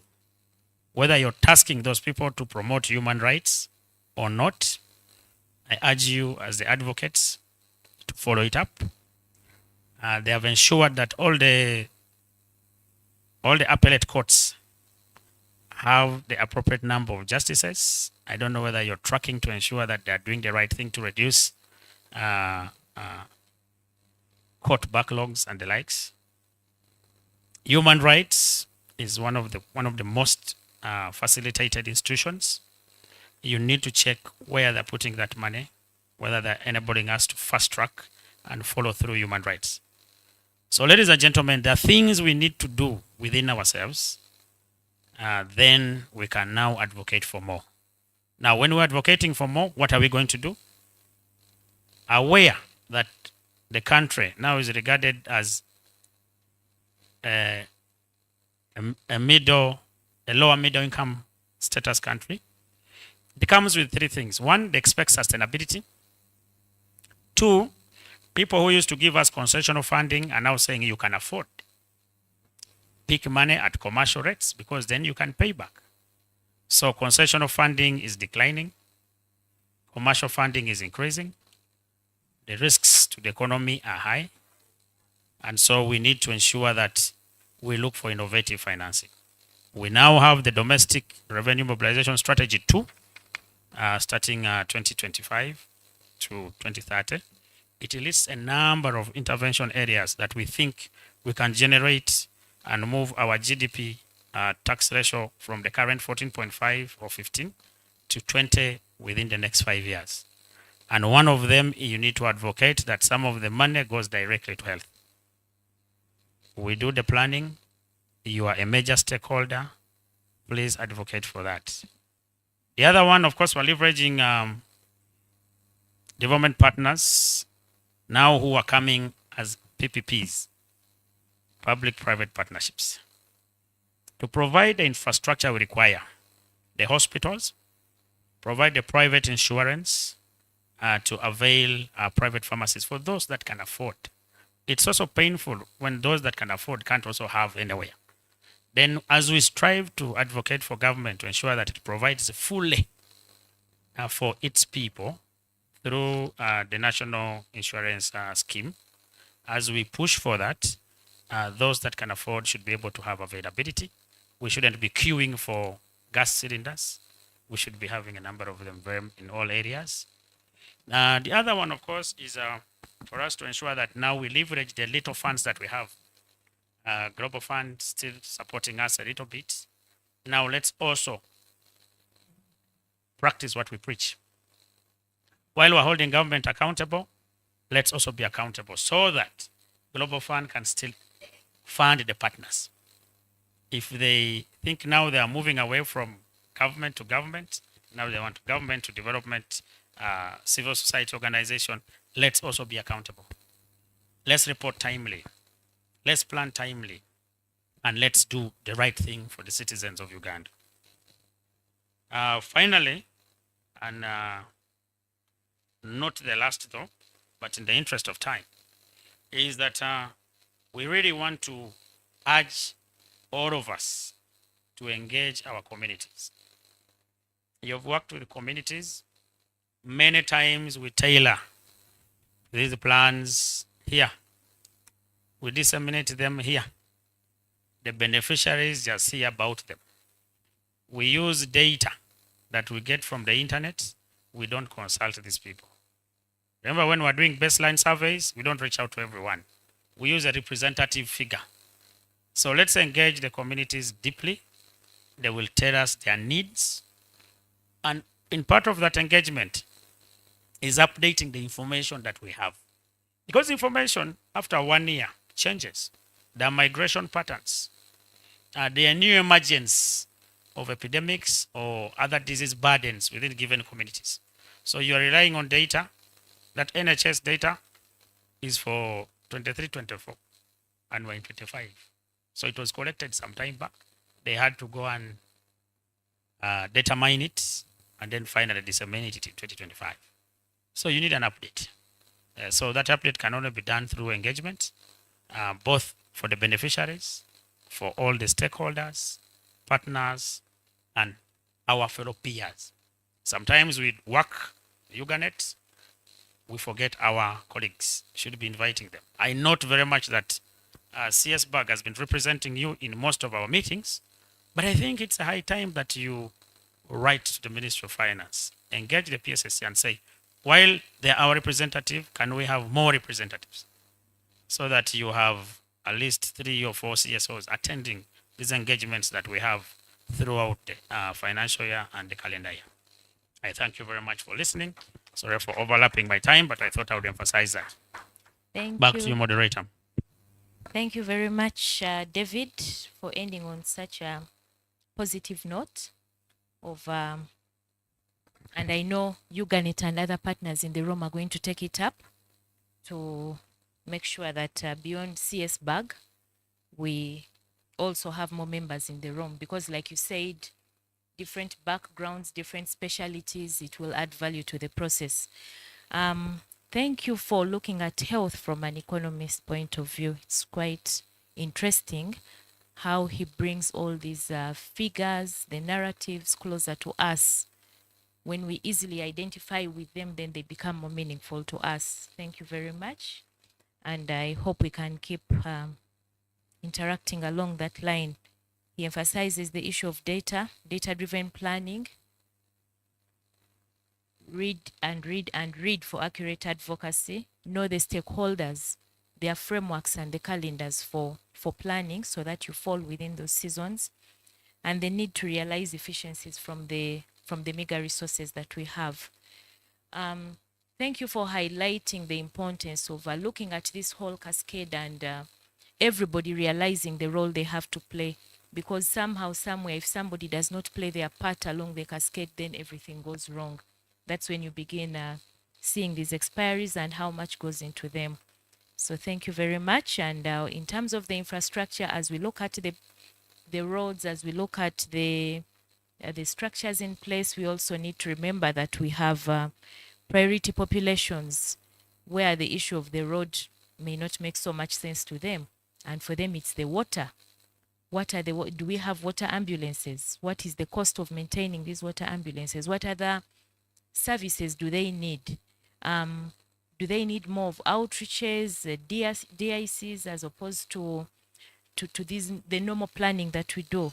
So we need to target population-specific needs for us to meaningfully address these issues. So a lot has been said, but I would like us now to, since our time is fast spent, sorry, I have to cut the time for interaction or reactions. I'm going to limit it to 3 hands of an issue that cannot wait. Tom, you seem to have your hand up. Can somebody help me move the microphone around? Issues that cannot wait, like 3 of them. I know we have a lot, but we have lunchtime, but I know Uganet and other partners will keep inviting these distinguished people to keep talking to us. So any other hands up? I want to see the order. Besides Tom. Okay. There's Geoffrey and my sister there. Okay, those are the 3 in that order. Thank you. Then Flavia. 1 minute. I'm limiting us to 1 minute each if possible. Tom, Flavia. Flavia, we want to exhaust that table. So after you, you give Flavia and then we move to the back. Thank you. Yeah, thank you. To all the panelists, thank you very much for the updates and also the direction we are taking as a country amidst this funding challenge. I just want to, part of it is part of the updates that will help us into our action planning. To Dr. Mazuri, John Robert, and my friend Okwi. It's about the mainstreaming and integration. When we mentioned about the TB, the malaria, and all this, I think we need to agree as a country, we need to agree as a stakeholders, how do we move? Now, part of the HIV mainstreaming that Minister of Finance, Planning and Economic Development actually help us, it's about, one, they have provided what we call the budget vote, the code 000013, where we put the money, the 0.1 for the HIV mainstreaming in all the votes, both in local government and in government ministries and department. And my friend Mazuri and John, I know the issue of the TB also came in. We've been under the ministry, office of the president. They instructed all the MDAs and local government to mainstream, and finance has given us this. We did analysis. We got about 40 billion from all the MDAs, allocating 0.1. We find a sector maybe having 200 million, 100 million. And we're saying, let's work together to ensure the issue of the TB comes in when we are implementing the issue of malaria and other NCDs, so that we are able to talk about the integration and mainstreaming. I'm just giving the updates to all the members that it's working, though the money is little, as my friend mentioned, that the money is little, the 0.1 is little, and it varies from local government and MDAs. So once we work together to strengthen this, that resource would actually help us to fulfill some of the gaps that we already have. We have the HIV focal point person in all these ministries. Now we also have the TB focal point person. Sometimes you have this one person who is the HIV focal point person, is a TB focal point person, is a malaria focal point person. So we need to see how we can actually utilize by providing the data, as Okui has actually said. When I'm in this MDA, I need the message on the TB, how data would actually give. The next one, what Mrs. Akulu, and as you said, that's a new one. Thank you for the wonderful message, and that's what has been with the young people. Work with, when you look at this Dutchman, she made a statement on behalf of the young people, but also the issue of the disclosure. It's not easy. Thank you very much for coming out and inspiring many, many young people. We, as Uganda's Commission, we used to have the self-coordinating entity, what we call the HIV response partners. Based on this, there were 12. And young people and the group of disability were not part and parcel of this. And the young people has made the partial plea, and is one of the structures that we are going to work, and is already being put there and was led by Ruth and the young people across the entire country. Just to add on about the issue of the PSC that used to be there, of course, we went into the sexuality education framework, which partners made voices, and it has been revised. It's actually called the National Framework for Education on Health and Life Skills. And it integrates the issue of HIV. It starts from the lower level up to, a secondary level, tertiary institution for both in and out of schools. And the First Lady is going to launch this year. I know many stakeholders were actually. So it replaces the issue of the PSC that used to be there, and also in the lower primary curriculum. The issue of HIV is actually integrated there. It's part of the sustainability. So thank you. Let me just actually stop here because of actual time. Thank you. Thank you. We can move to Flavia. Okay. Geoffrey and, sorry, I didn't get your name. Those last two. Thank you so much, Tom, for the additional information you've provided. Good afternoon. So it's Harriet. She said she's Harriet, yes. Okay. My name is Geoffrey Ogwaro. I work at the Uganda Key Populations Consortium as Senior Program Officer, Advocacy and Policy Engagement. I was listening to Ruth with a lot of interest. I am a former teacher. I'm actually a teacher by profession. So when I'm teaching and I see a particular student almost gawking at me, that means they're really getting it. And that's how I was expressing myself to Ruth's story. And Ruth's story, personal story, and I commend you for the courage, reminds me of the multi-layers of when we talk about stigma and discrimination. There's single stigma, there's double stigma, sometimes there's triple stigma. So when we listen to these stories of people's personal lives and they explain the various categories of stigma they go through, I think we must listen. Very important. I have a family member who works in government, and she actually works in the Ministry of Foreign Affairs. So when we are home, she tells me the truth.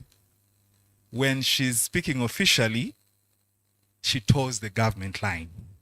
Sometimes we toe the government line as employees because we don't want to be seen as not being spokesperson for the government. And sometimes when we make statements like discrimination and stigma have been eradicated, almost all are accessing services, it doesn't really, sometimes then it starts to look like when CSOs give a different picture that we are challenging or we don't want to work together. So my plea is that we look at situations more critically, where we have failed or where we need to do more. We just be honest about it rather than making very sweeping statements. That's just my plea. Thank you. Thank you, Geoffrey. Over to you, Harriet. Thank you, Mr. Geoffrey. That was also touching. I do have so many questions, but please limit it to not more than 2 minutes. Yeah, that's right. Tiobo Harriet Yake, a youth leader, part of the For Youth by Youth movement, and this is basically a movement of young people that empower fellow young people to become to take action for a better world. And it so happens that I've also been a leader for people with disabilities, so I kind of relate with Miss Ruth, and that's why I'm going to ask her the question that I'm going to ask. As a person with an invisible disability, also disclosure has been and is still kind of hard for me. So you talked, so I'm really going to ask you a question, surely. You talked about church, and it so happens that I'm also a church leader. I have a post in my church, a Seventh-day Adventist church. So the question is, you talked about how the approach to disclosure is really not friendly, or it doesn't favor people living with HIV. And I kind of agree with that. But then I also need to be educated so that I take the message back to my church. How should the church really approach it? Because we do not want to have a case where the partner living with HIV doesn't disclose, and in the end, the other partner finds out and is, hurt and all that, then they have issues. We have witnessed that happening. And on the other hand, we also want to encourage them to, be open and disclose. So how should we approach it in a more friendly way and a supportive way to ensure that these relationships go on and there is open communication in the marriage? Thank you, Harriet. Thank you, everybody. I may not be able to summarize everything. I know the rapporteurs are taking notes. In the interest of time, I think we've only got a question for Ruth. Then we shall have 20 seconds for each person to have a parting shot. And then definitely in the next session, we shall have all those issues taken care of. Thank you. Thank you so much.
identify different health issues this person has, and they should be able to they're supported to disclose whatever health issue that they may have. It could be an invisible disability as well.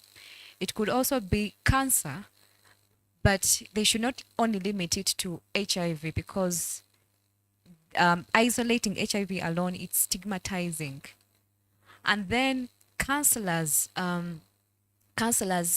love that churches have counselors, though they counsel from the religious perspective, but they need to be trained on health as well, especially when you're disclosing. For example, in my church, if you need counseling, you go, but there is no depth in it when it comes to handling real life issues.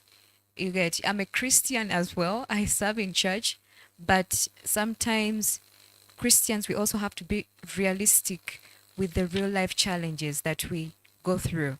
And one of them is the health challenges that we have to navigate. So counselors need to be trained on how to handle such cases. Thank you. Thank you, Ruth. Your parting shot, because you may not get the mic again, and then you pass it on to the rest in a minute each. My parting shot is that disclosure should not be an issue. Again, I'm emphasizing this. Disclosure should not be an issue, but how people are prepared for it is what matters. Thank you. Thank you, Ruth. Thank you very much. First is information.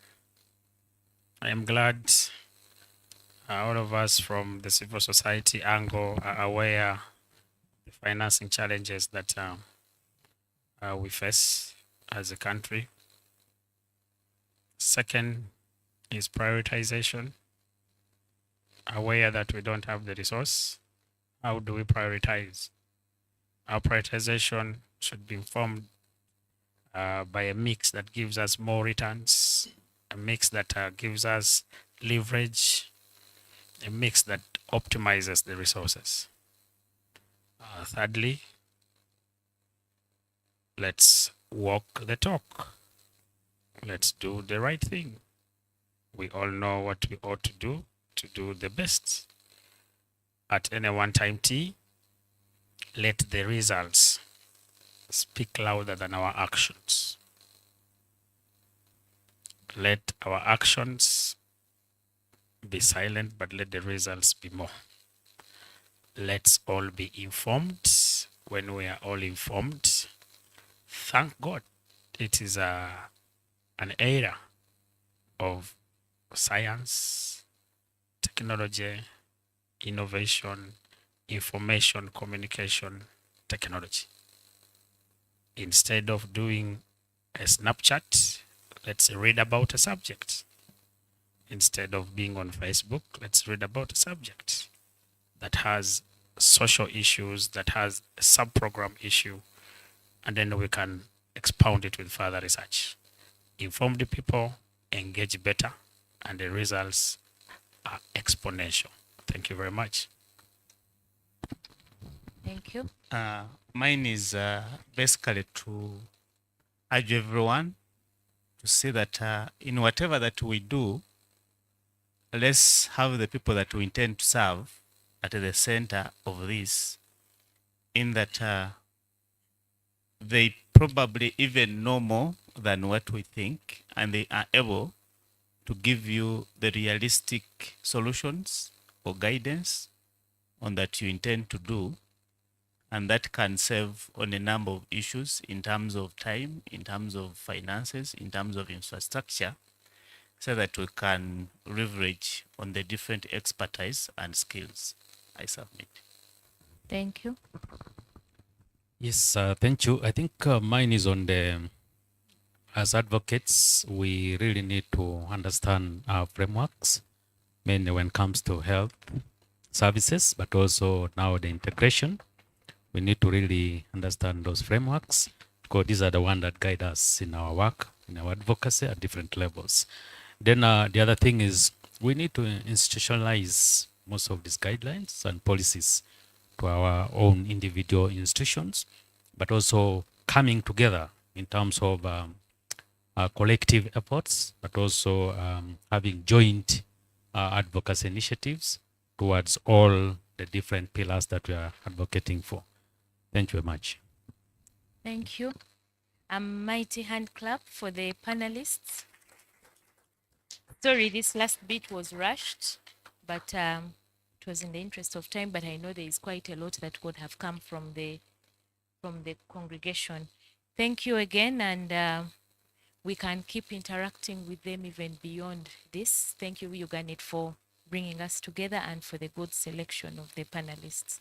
We can now take our seats.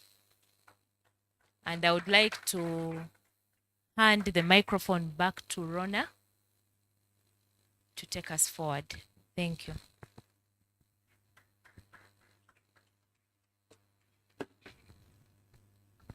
Thank you so much, Alan, and to the panelists. I will thank more the team that selected this great team. It's been really, really informative and engaging. Thank you so much.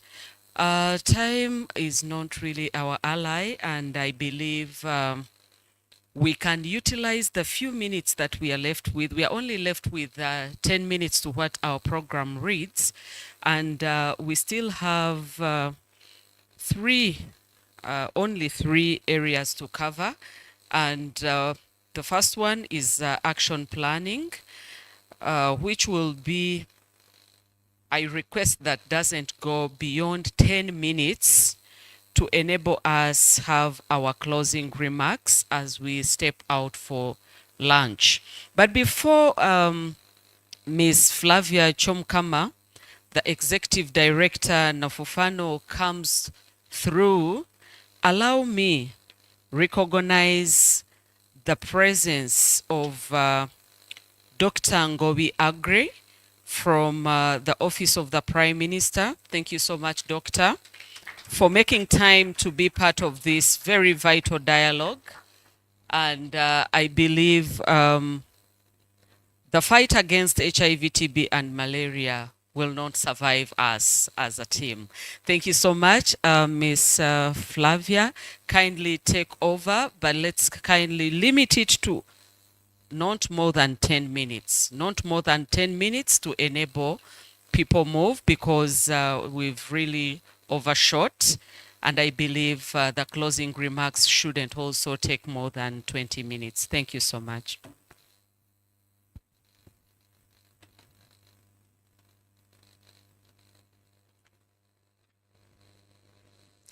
A good afternoon to you all protocol observed. I stand on the protocol already established.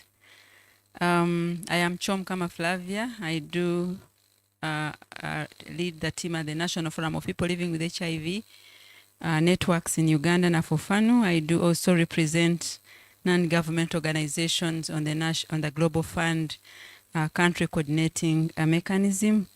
I also go beyond that to represent patients, African patients at the International Alliance of Patients Organizations Board of the UK, and I'm glad to be here to also testify that I live with HIV. And I want to, of course, thank the panelists and members for having been here, and Our Lady Justice for honoring this meeting. It's always a pleasure from Uganet to invite us at the end of the year. It's a close of the year, and we are glad to be. It's like a Christmas package whenever we come here to meet and say bye for the year, because it's normally closes the year. So I had taken quite a lot, including the achievements as a community, as a government, as partners. I had also identified gaps, but for purposes of going forward, and also I would like us to take advantage of this meeting to inform the ongoing country application for Global Fund Round 8. I'll just summarize what I picked, and just in case anyone thinks that among the things we need to do and follow up for financing, can add them to the list. So going forward, what we need to look at mainly is around sustainability, and has come out clear from the government team. The people from the Ministry of Finance did emphasize that, as well as Ministry of Health, the TB and Malaria program, but also Uganda AIDS Commission was very clear in the presentation about sustainability, and we have a roadmap, but we also have the National Health Sustainability Dialogue, which is ongoing. We have an action plan for how we are going to do work, and we need to sustain the work.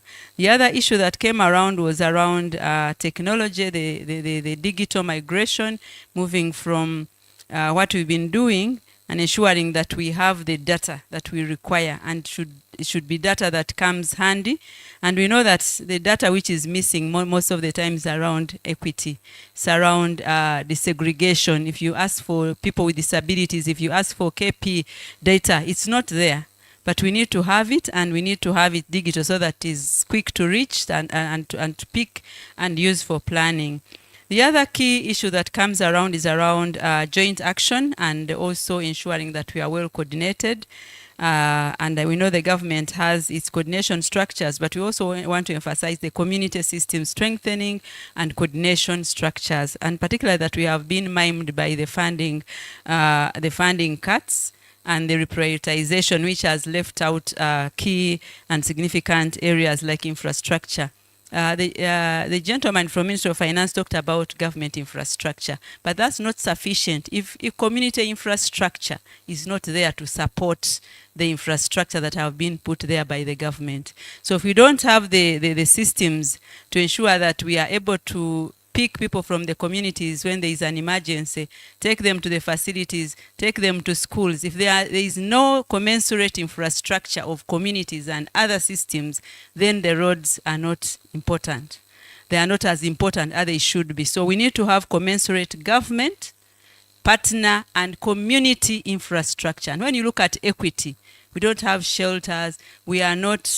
The court infrastructure is also limiting, and when you look at infrastructure and feeding it with human resources for facilitating the equity, it's limited. The other area that comes out is about representation and legal education. That is a must. Many of us don't know what our rights are, and when we are able to, you can look at the defilement. The defilement cases from the police annual crime rate is very high, but how many cases go to the end, and how many reach judgment, and where is the punishment or even the support to the survivors? Where is it? So we need to have a lot more around legal education and representation, but all this requires the right policy and budget advocacy. So we are talking about budget, the global fund, the national budgeting processes, and the frameworks. Yes, we have the compliance, the equal opportunities compliance formalities, the gender compliance formalities. But when the money is put there, does it actually do that for which it has been set out? You can look at the HIV, 0.1%. Where is it? Does it actually do that work which is supposed to do? Or is it the money that goes for fuel when the cow or the whoever leading the organization, the institution, needs to move to campaign rallies, you know? It's that little money they always think is not important, but it has been set aside for mainstreaming. We are looking at integration. Where is the human rights integration in the current integration? And why I'm talking this is that whatever integration, the frameworks, the development of tools and whatever, they have been for leaders and providers. But we have not seen integration of human rights, of gender in this integration, and particularly the communities, the recipients of care. The integration has not come. We have not had any deliberate awareness. And we need to have that kind of deliberate awareness, a deliberate action from whoever is financing the integration to build momentum, to mobilize communities, to ensure that we have the communities strong enough to accept. The acceptance of services and government programs is very important, because hesitancy retrogresses what we have done over the years. And of course, community mobilization goes along with the awareness creation that Ruth was talking about. We had the PSA, we had several community engagements, we had schools, community drama. All these have waned out. How do we ensure that as we go into further programming, we go to the mindset? Our keynote speaker said we are under the mindset program, we are under the human capital development. How do we ensure that these actually are part of that programming and that resources are sent there? And we know primary health care is the least funded in many of the health programs that we have. And that is the area where there is prevention, disease prevention, health promotion, and mobilization for treatment. We also are looking at ensuring that we have child and youth targeted interventions, because if there need to be equity, we need to look at that area significantly, because the most vulnerable and who is currently getting more infected now is adolescents and young people. So we need to start this programming and education for the children and the young people. And we need to ensure that we target them in and with the telephone, digital technology, because that's what they know best. Even our children are being raised by cartoons on TV. So we need to start targeting our children and our adolescents on the TV, in the phone, and whatever. And then also we are looking at mutual community and public social monitoring and accountability. So how do we ensure that within the programs we are doing, we don't lose out on accountability and ensure efficiencies, as well as ensure that the rights bearers and the rights holders and the duty bearers are jointly accountable. As duty bearers, you are accountable to provide us what you have declared to do to provide. But also as rights holders, we need also to be responsible for our actions and ensure that we are responsible to do that which is right at that time. And then about representation and participation, it is still a little bit tokenistic, and that's why finance is saying we have one person representing us. And on many committees, you have one person who has been surrounded for 20 years. They are in that committee, they report to no one and feed back to no one. But we also have those who report to someone and feed back to their community. So we need to increase the representation so that we have more communities, more partners represented on those committees to ensure that we have joint and multi-sectoral kind of interventions. What is missing in what we have talked about here is that what is called emergency and disaster preparedness. Everybody who gives us money for programs that are already running. They don't want to finance emergency or client relief programming. Can we have it as part of the current discussions around equity? Because by the time you see me in this room or see Ruth on this table, they have survived. But there is that period of emergency when they have had violations and they need to be supported to recover and get into programs. So that kind of equity, support, and interventions at the time of the violence, at the time of need, is missing. And many people don't want to give client relief, they want to give emergency support. And this is where we start the recovery from. And finally, what is being said is evidence. As we speak evidence to the government, to the public, it is research and surveys. But for us communities, it is our voice and agency. So us, it is to document and share our lived experiences. So as we discuss all these, I think these are some of the areas where we can generate priorities for the budgeting processes and for the current ongoing Global Fund Round 8 proposal development. And the G2G, the USAID discussions are going on. And I think by March or so, we should have a concrete idea on what they will be supporting. And so we need to be prepared. So this is all that I picked, but I'm hoping I have picked it all. If there is any other that you feel I've left out about communities, yes, communities are there. But we need to make sure that those who are criminalized actually receive the services without being threatened. Thank you, and I see Madam Rona. Kindly pick your mic, and then we can see if there is something else to add. Thank you. Thank you for listening to me. Thank you so much, Miss Flavia Chomkama. Yeah, sure, you can take your seat. I believe a lot has been covered, and for health reasons, allow me not to let this prolong. You can see Canon's hand is up. As I get to Canon, also allow me grant just 1 minute to Dr. Ngobi Agre, the expert health advisor to the Prime Minister's office, share something brief with us, and then we shall close off. Kindly don't go away. We are winding up, and I believe in all that has been stated and mentioned, there is an area that has always been left out and yet affects a lot, and that is mental health and mental wellness. GBV survivors, HIV, people living with HIV and AIDS, mental health is equally another issue that affects us. And so I believe Canon will be very brief, and Dr. Ngobi as well. Yeah, I can't blame on the note taker, because when I was speaking, she hadn't come. But we started off by saying we need to mainstream spirituality and faith communities within the integration, equity, and sustainability planning agenda. We have a low-lying fruit that is not being utilized to the full. 99.95 of the Uganda's population is faith, and we have the reach, we have the presence. We are only needing grounding into these experiences. Thank you very much, MC, and the protocol observed.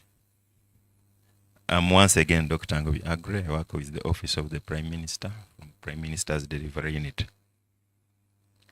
I'm just going to give a few remarks just in form of assurance of what has been said. When Ruth was presenting, she presented something so touchy. But I can assure you that we are following up these things, and we are working with the AIDS Commission to ensure that as we develop the roadmap for HIV AIDS response sustainability, these are some of the things we are handling. So in the document that will come, game changers are key priority to be allocated resources. That is one thing. Two, my colleague Yokwi was presenting about financing. And as the Flavia has said, there are ministries that are misusing this money and not putting it to task. So what we are trying to do is that as we develop the national monitoring and evaluation framework, there are some key indicators that we want to incorporate to ensure that the money we are giving you is really being put to use. Otherwise, as per now, some MDAs are just using it for fuel and other things. That's why when AIDS Commission wanted to bring back this money to consolidate, to cover the gap, ministries resisted. And we don't want to cause that bit of resistance. We said it is okay. But now we are coming up with indicators to show us that our money is being put to use. 3, on issue of disclosure, I've been always following Canon in many fora, how honesty, openness can cut transmission of HIV.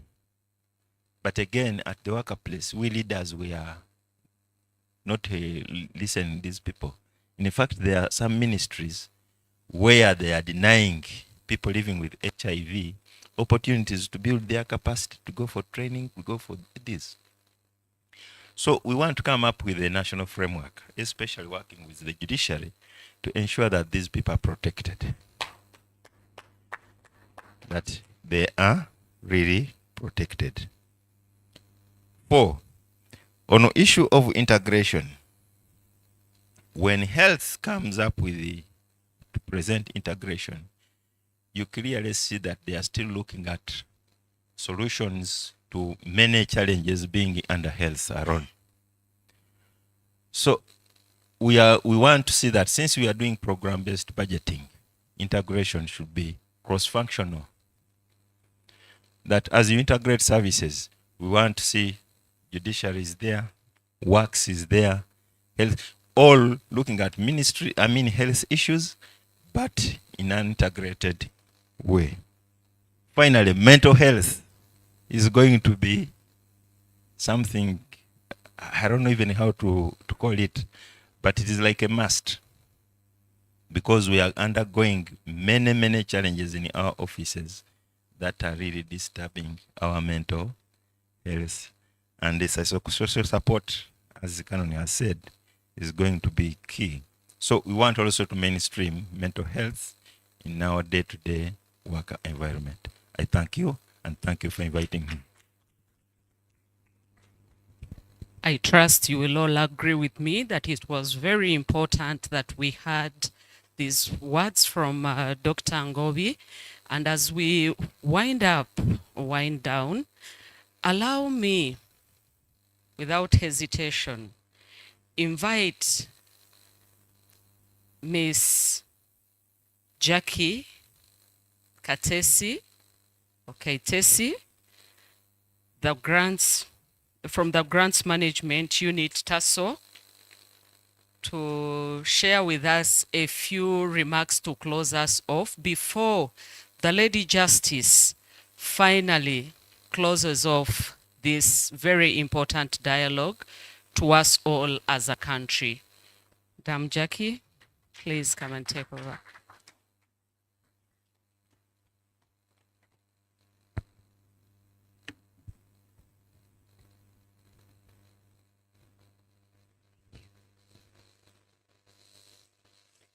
Thank you very much, the moderator, and good afternoon, colleagues. I'll try not to take a lot of time. I'm equally hungry.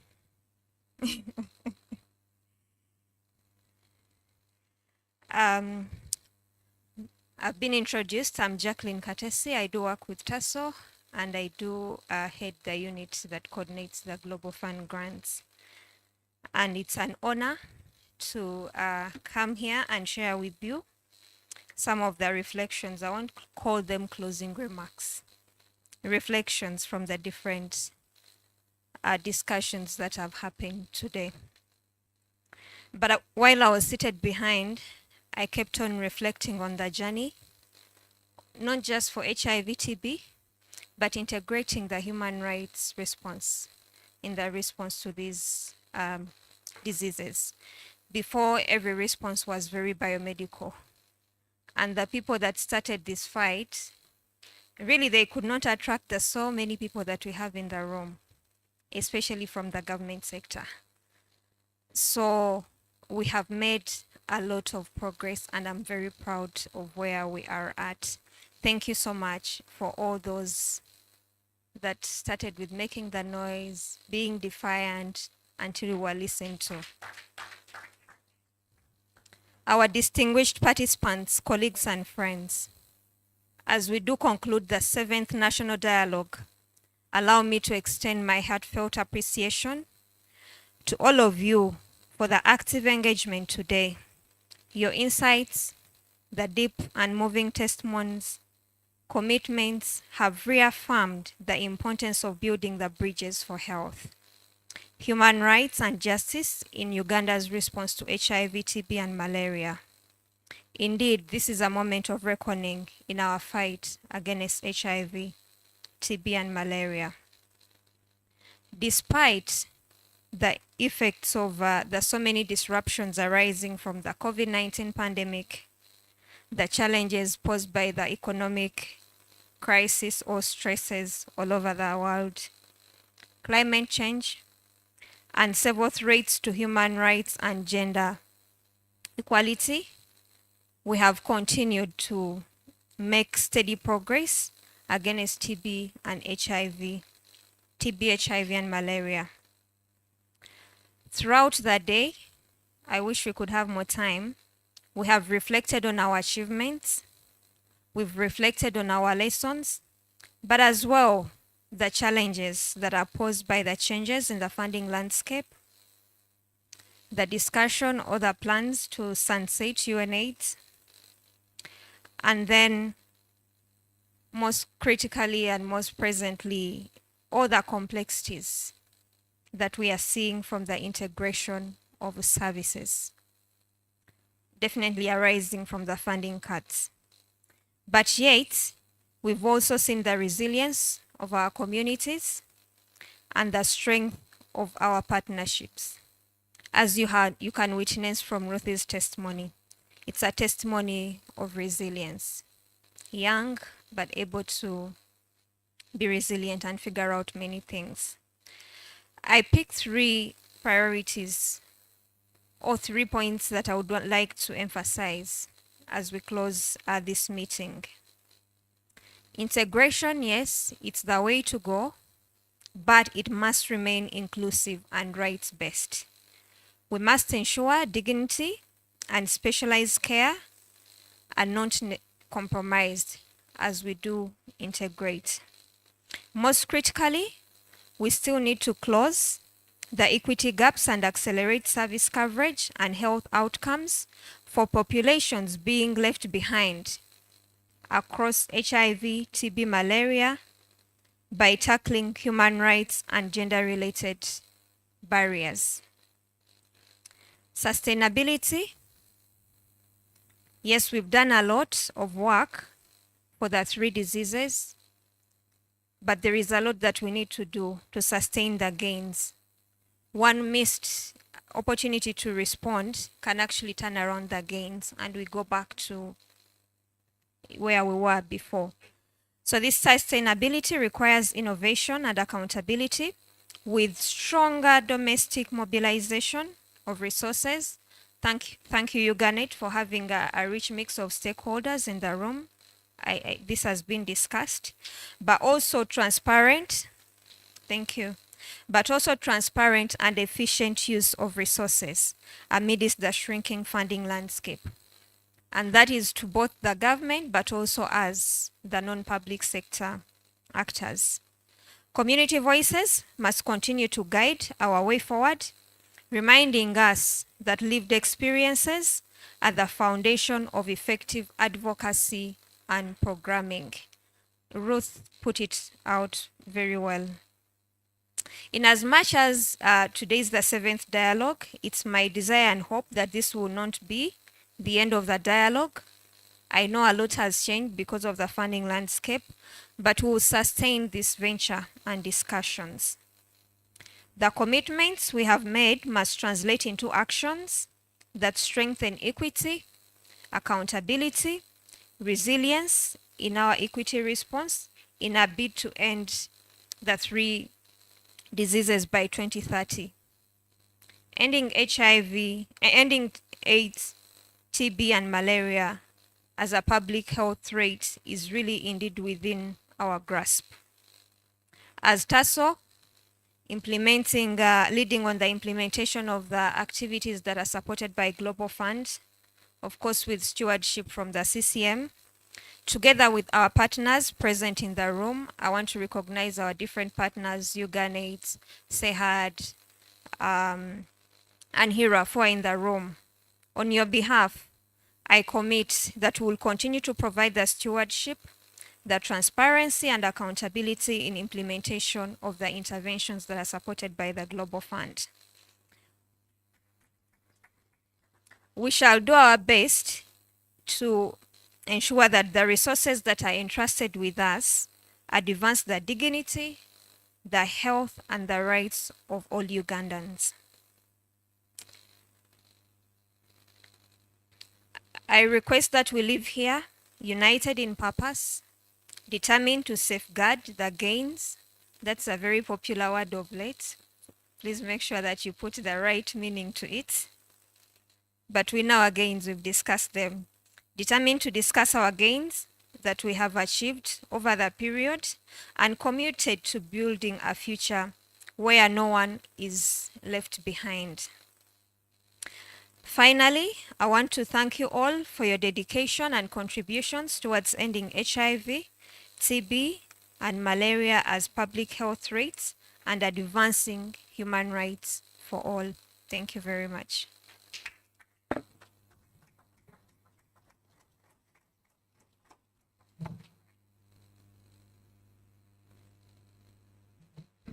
Thank you so much, Miss Jacqueline. And I believe if we all had well, we should be glad that we shall find ourselves here again next year to continue protecting our gains. And coming from a grants person, as a Uganet member, it gives me a very big smile.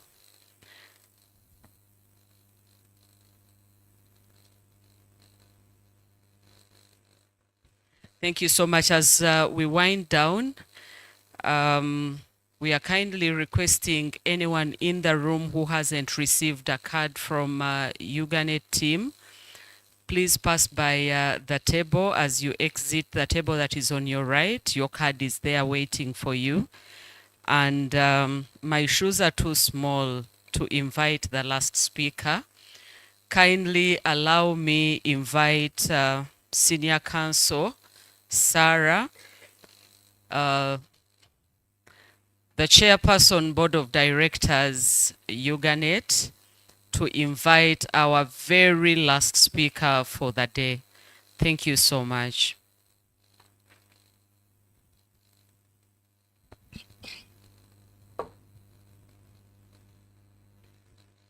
I'm indeed honored to have this opportunity to invite my Lord, Honorable Lady Justice Victoria Katamba, my favorite judge. Louder, louder, louder. And best friend of Uganet, who never misses this high-level national dialogue on HIV, TB, malaria, and human rights, and the law. My Lord, please, can you come and give us your closing remarks? Louder.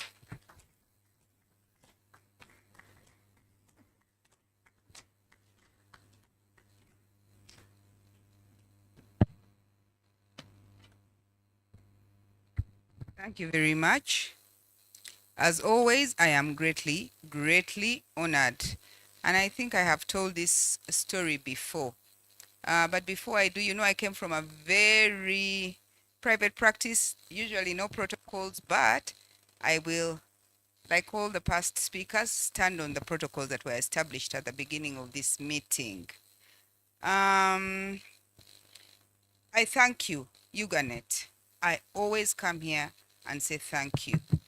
Why? Because from the first year that I was judge, Uganet has invited me to participate in these national dialogues.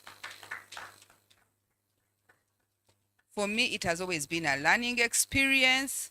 There is so much. I sit at fountains of so much knowledge. And I think it was Mr. Okwi who talked about the importance of knowledge and using our time to learn, to acquire information instead of just pastime, you know, over socializing unnecessarily.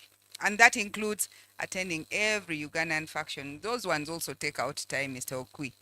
Not just social media, but 10 weddings, how many are these, you know, all of those things. But I thank you very much, distinguished guests, colleagues in the administration of justice, representatives of government, civil society, development partners, and members of our communities. It is always, and today it is an honor and a responsibility, a great privilege to close this 7th National Dialogue on HIV, TB, malaria, human rights, and the law. I will confess, I always look forward to that invitation from Grace. And last year, even though I was at the University of Washington in Seattle, the USA, I still expected it And I said, let me see. And it still came. She did not disappoint. Not because of anything else. I just enjoy being in this space. It is a space where I learn a lot, but also that influences me to go back and use my platform to also influence the voices, the communities that you have talked about. So as I said, I have been part of every dialogue since I was appointed judge, and I think this is my 6th one.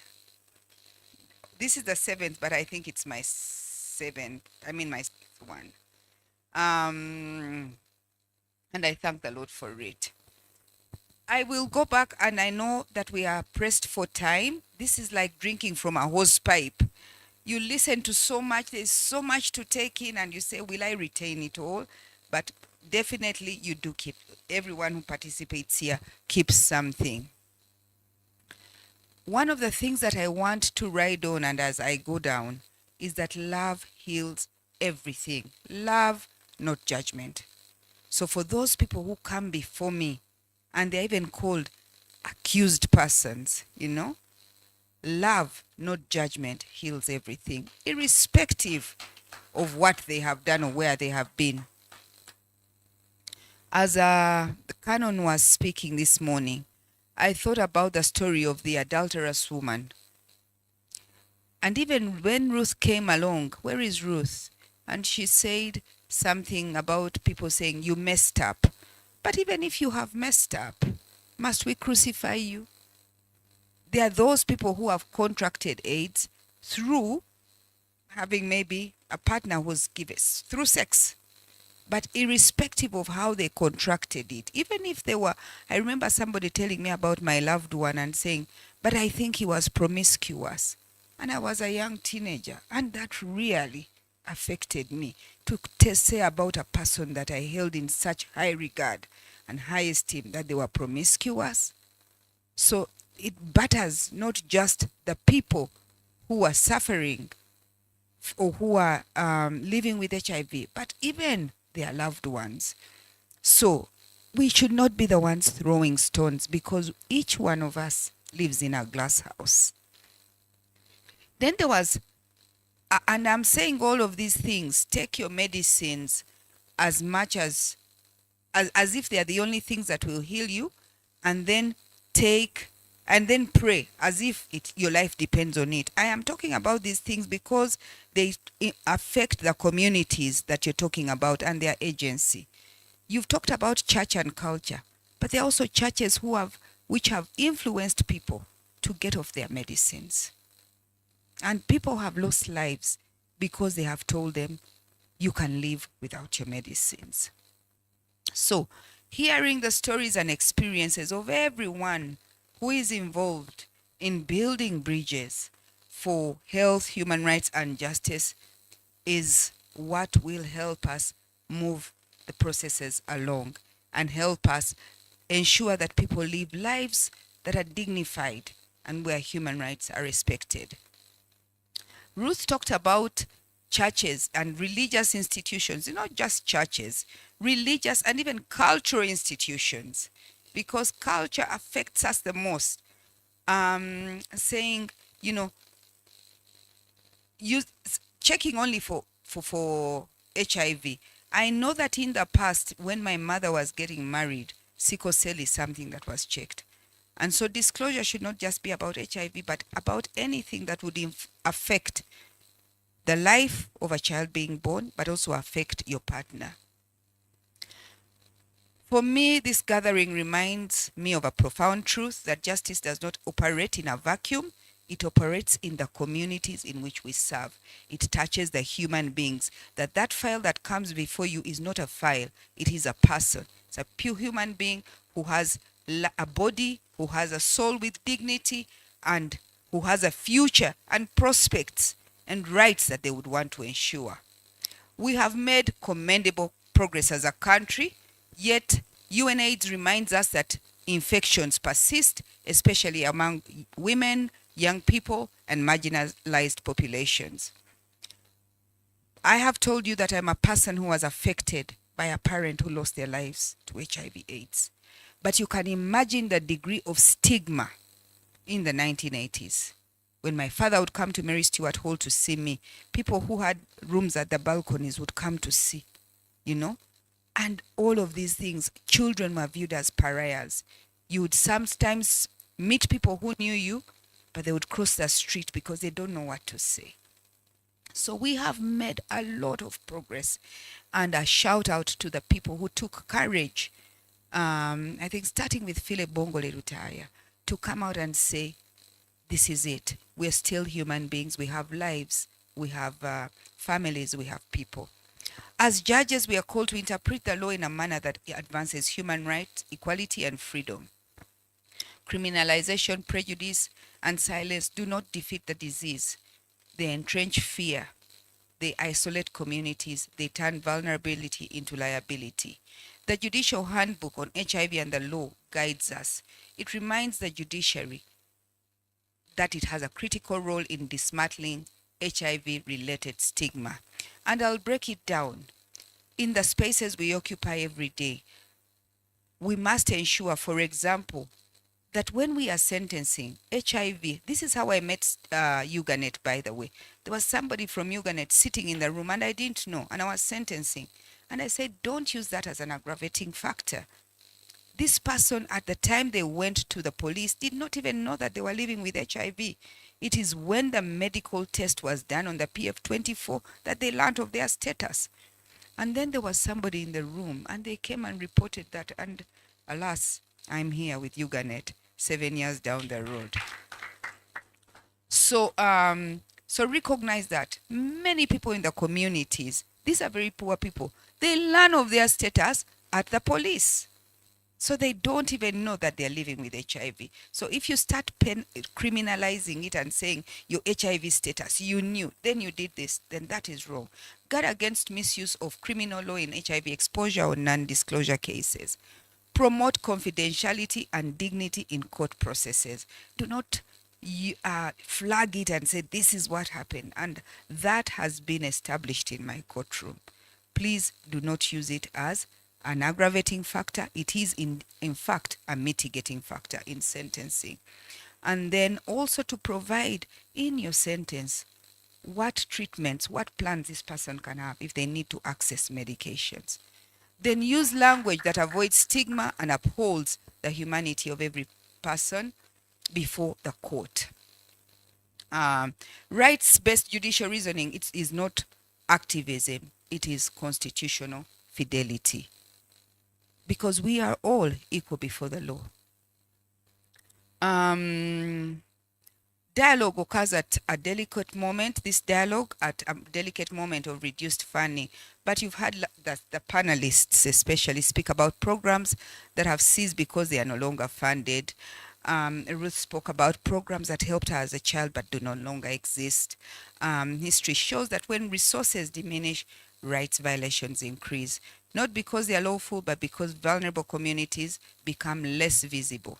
So we need to think outside the box. We've started talking integration and government funding, but how can we, in the spaces we occupy, influence change? It is those very small changes. Sometimes you don't need to have big resources, but for you to speak to a person and tell them, use the correct language, whatever the issue is, but you can influence behavioral change.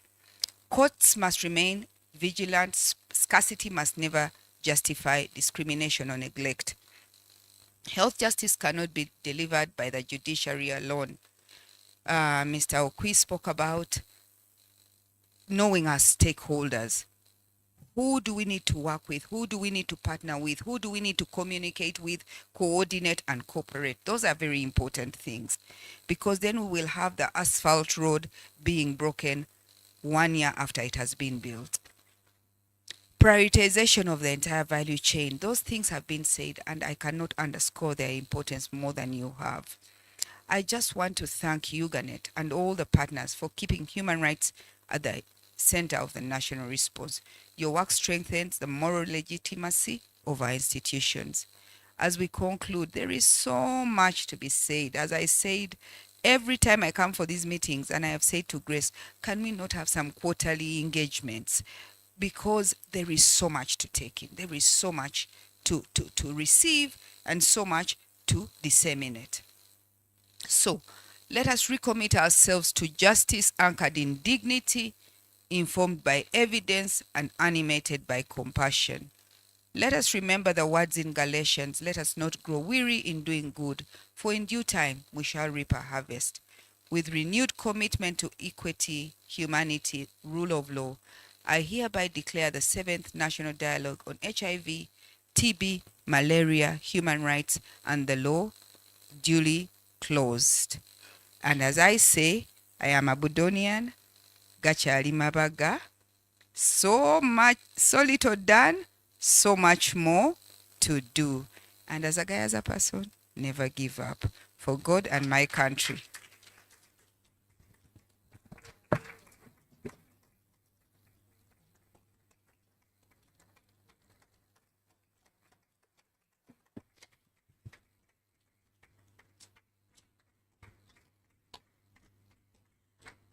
Wow, thank you so much, Lady Justice. And I believe the closure has been the most perfect that this dialogue would have had.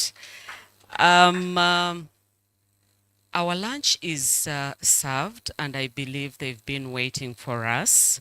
As we step out, it's like we came in, the restaurant is on that side, but we enter through the extreme end. Allow me to wind down my my work by sharing something small. As it has always been said by the mental health experts, the root cause of mental illness is not known. But there are several factors that contribute to mental illness in individuals. However, there is one known fact that possession of a brain is a predisposing factor to mental illness. For as long as you carry a brain, you're a potential victim to mental illness. So is with HIV, as is human immunodeficiency virus. We are all potentials, so stigmatizing and discriminating a person living with HIV is of no use. For as long as you are human, you're a potential candidate to the same. Thank you so much. I've been your moderator, Rona Babuetera, and I head the gender department at Uganet. You've been such a great team. Thank you so much. We all are welcome to lunch. Thank you. Thank you.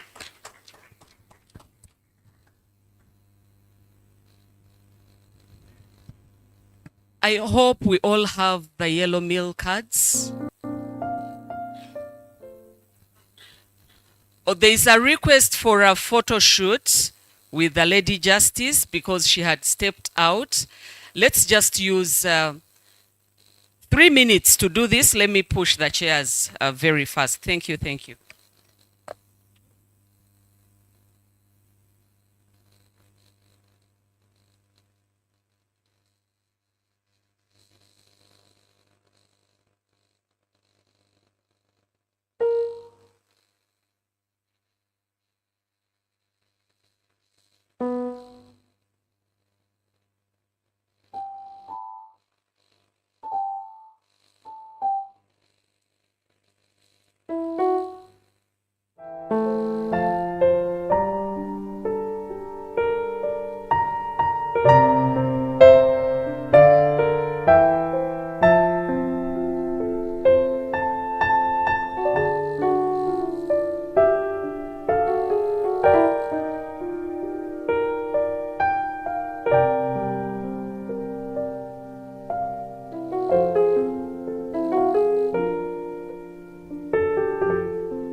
you.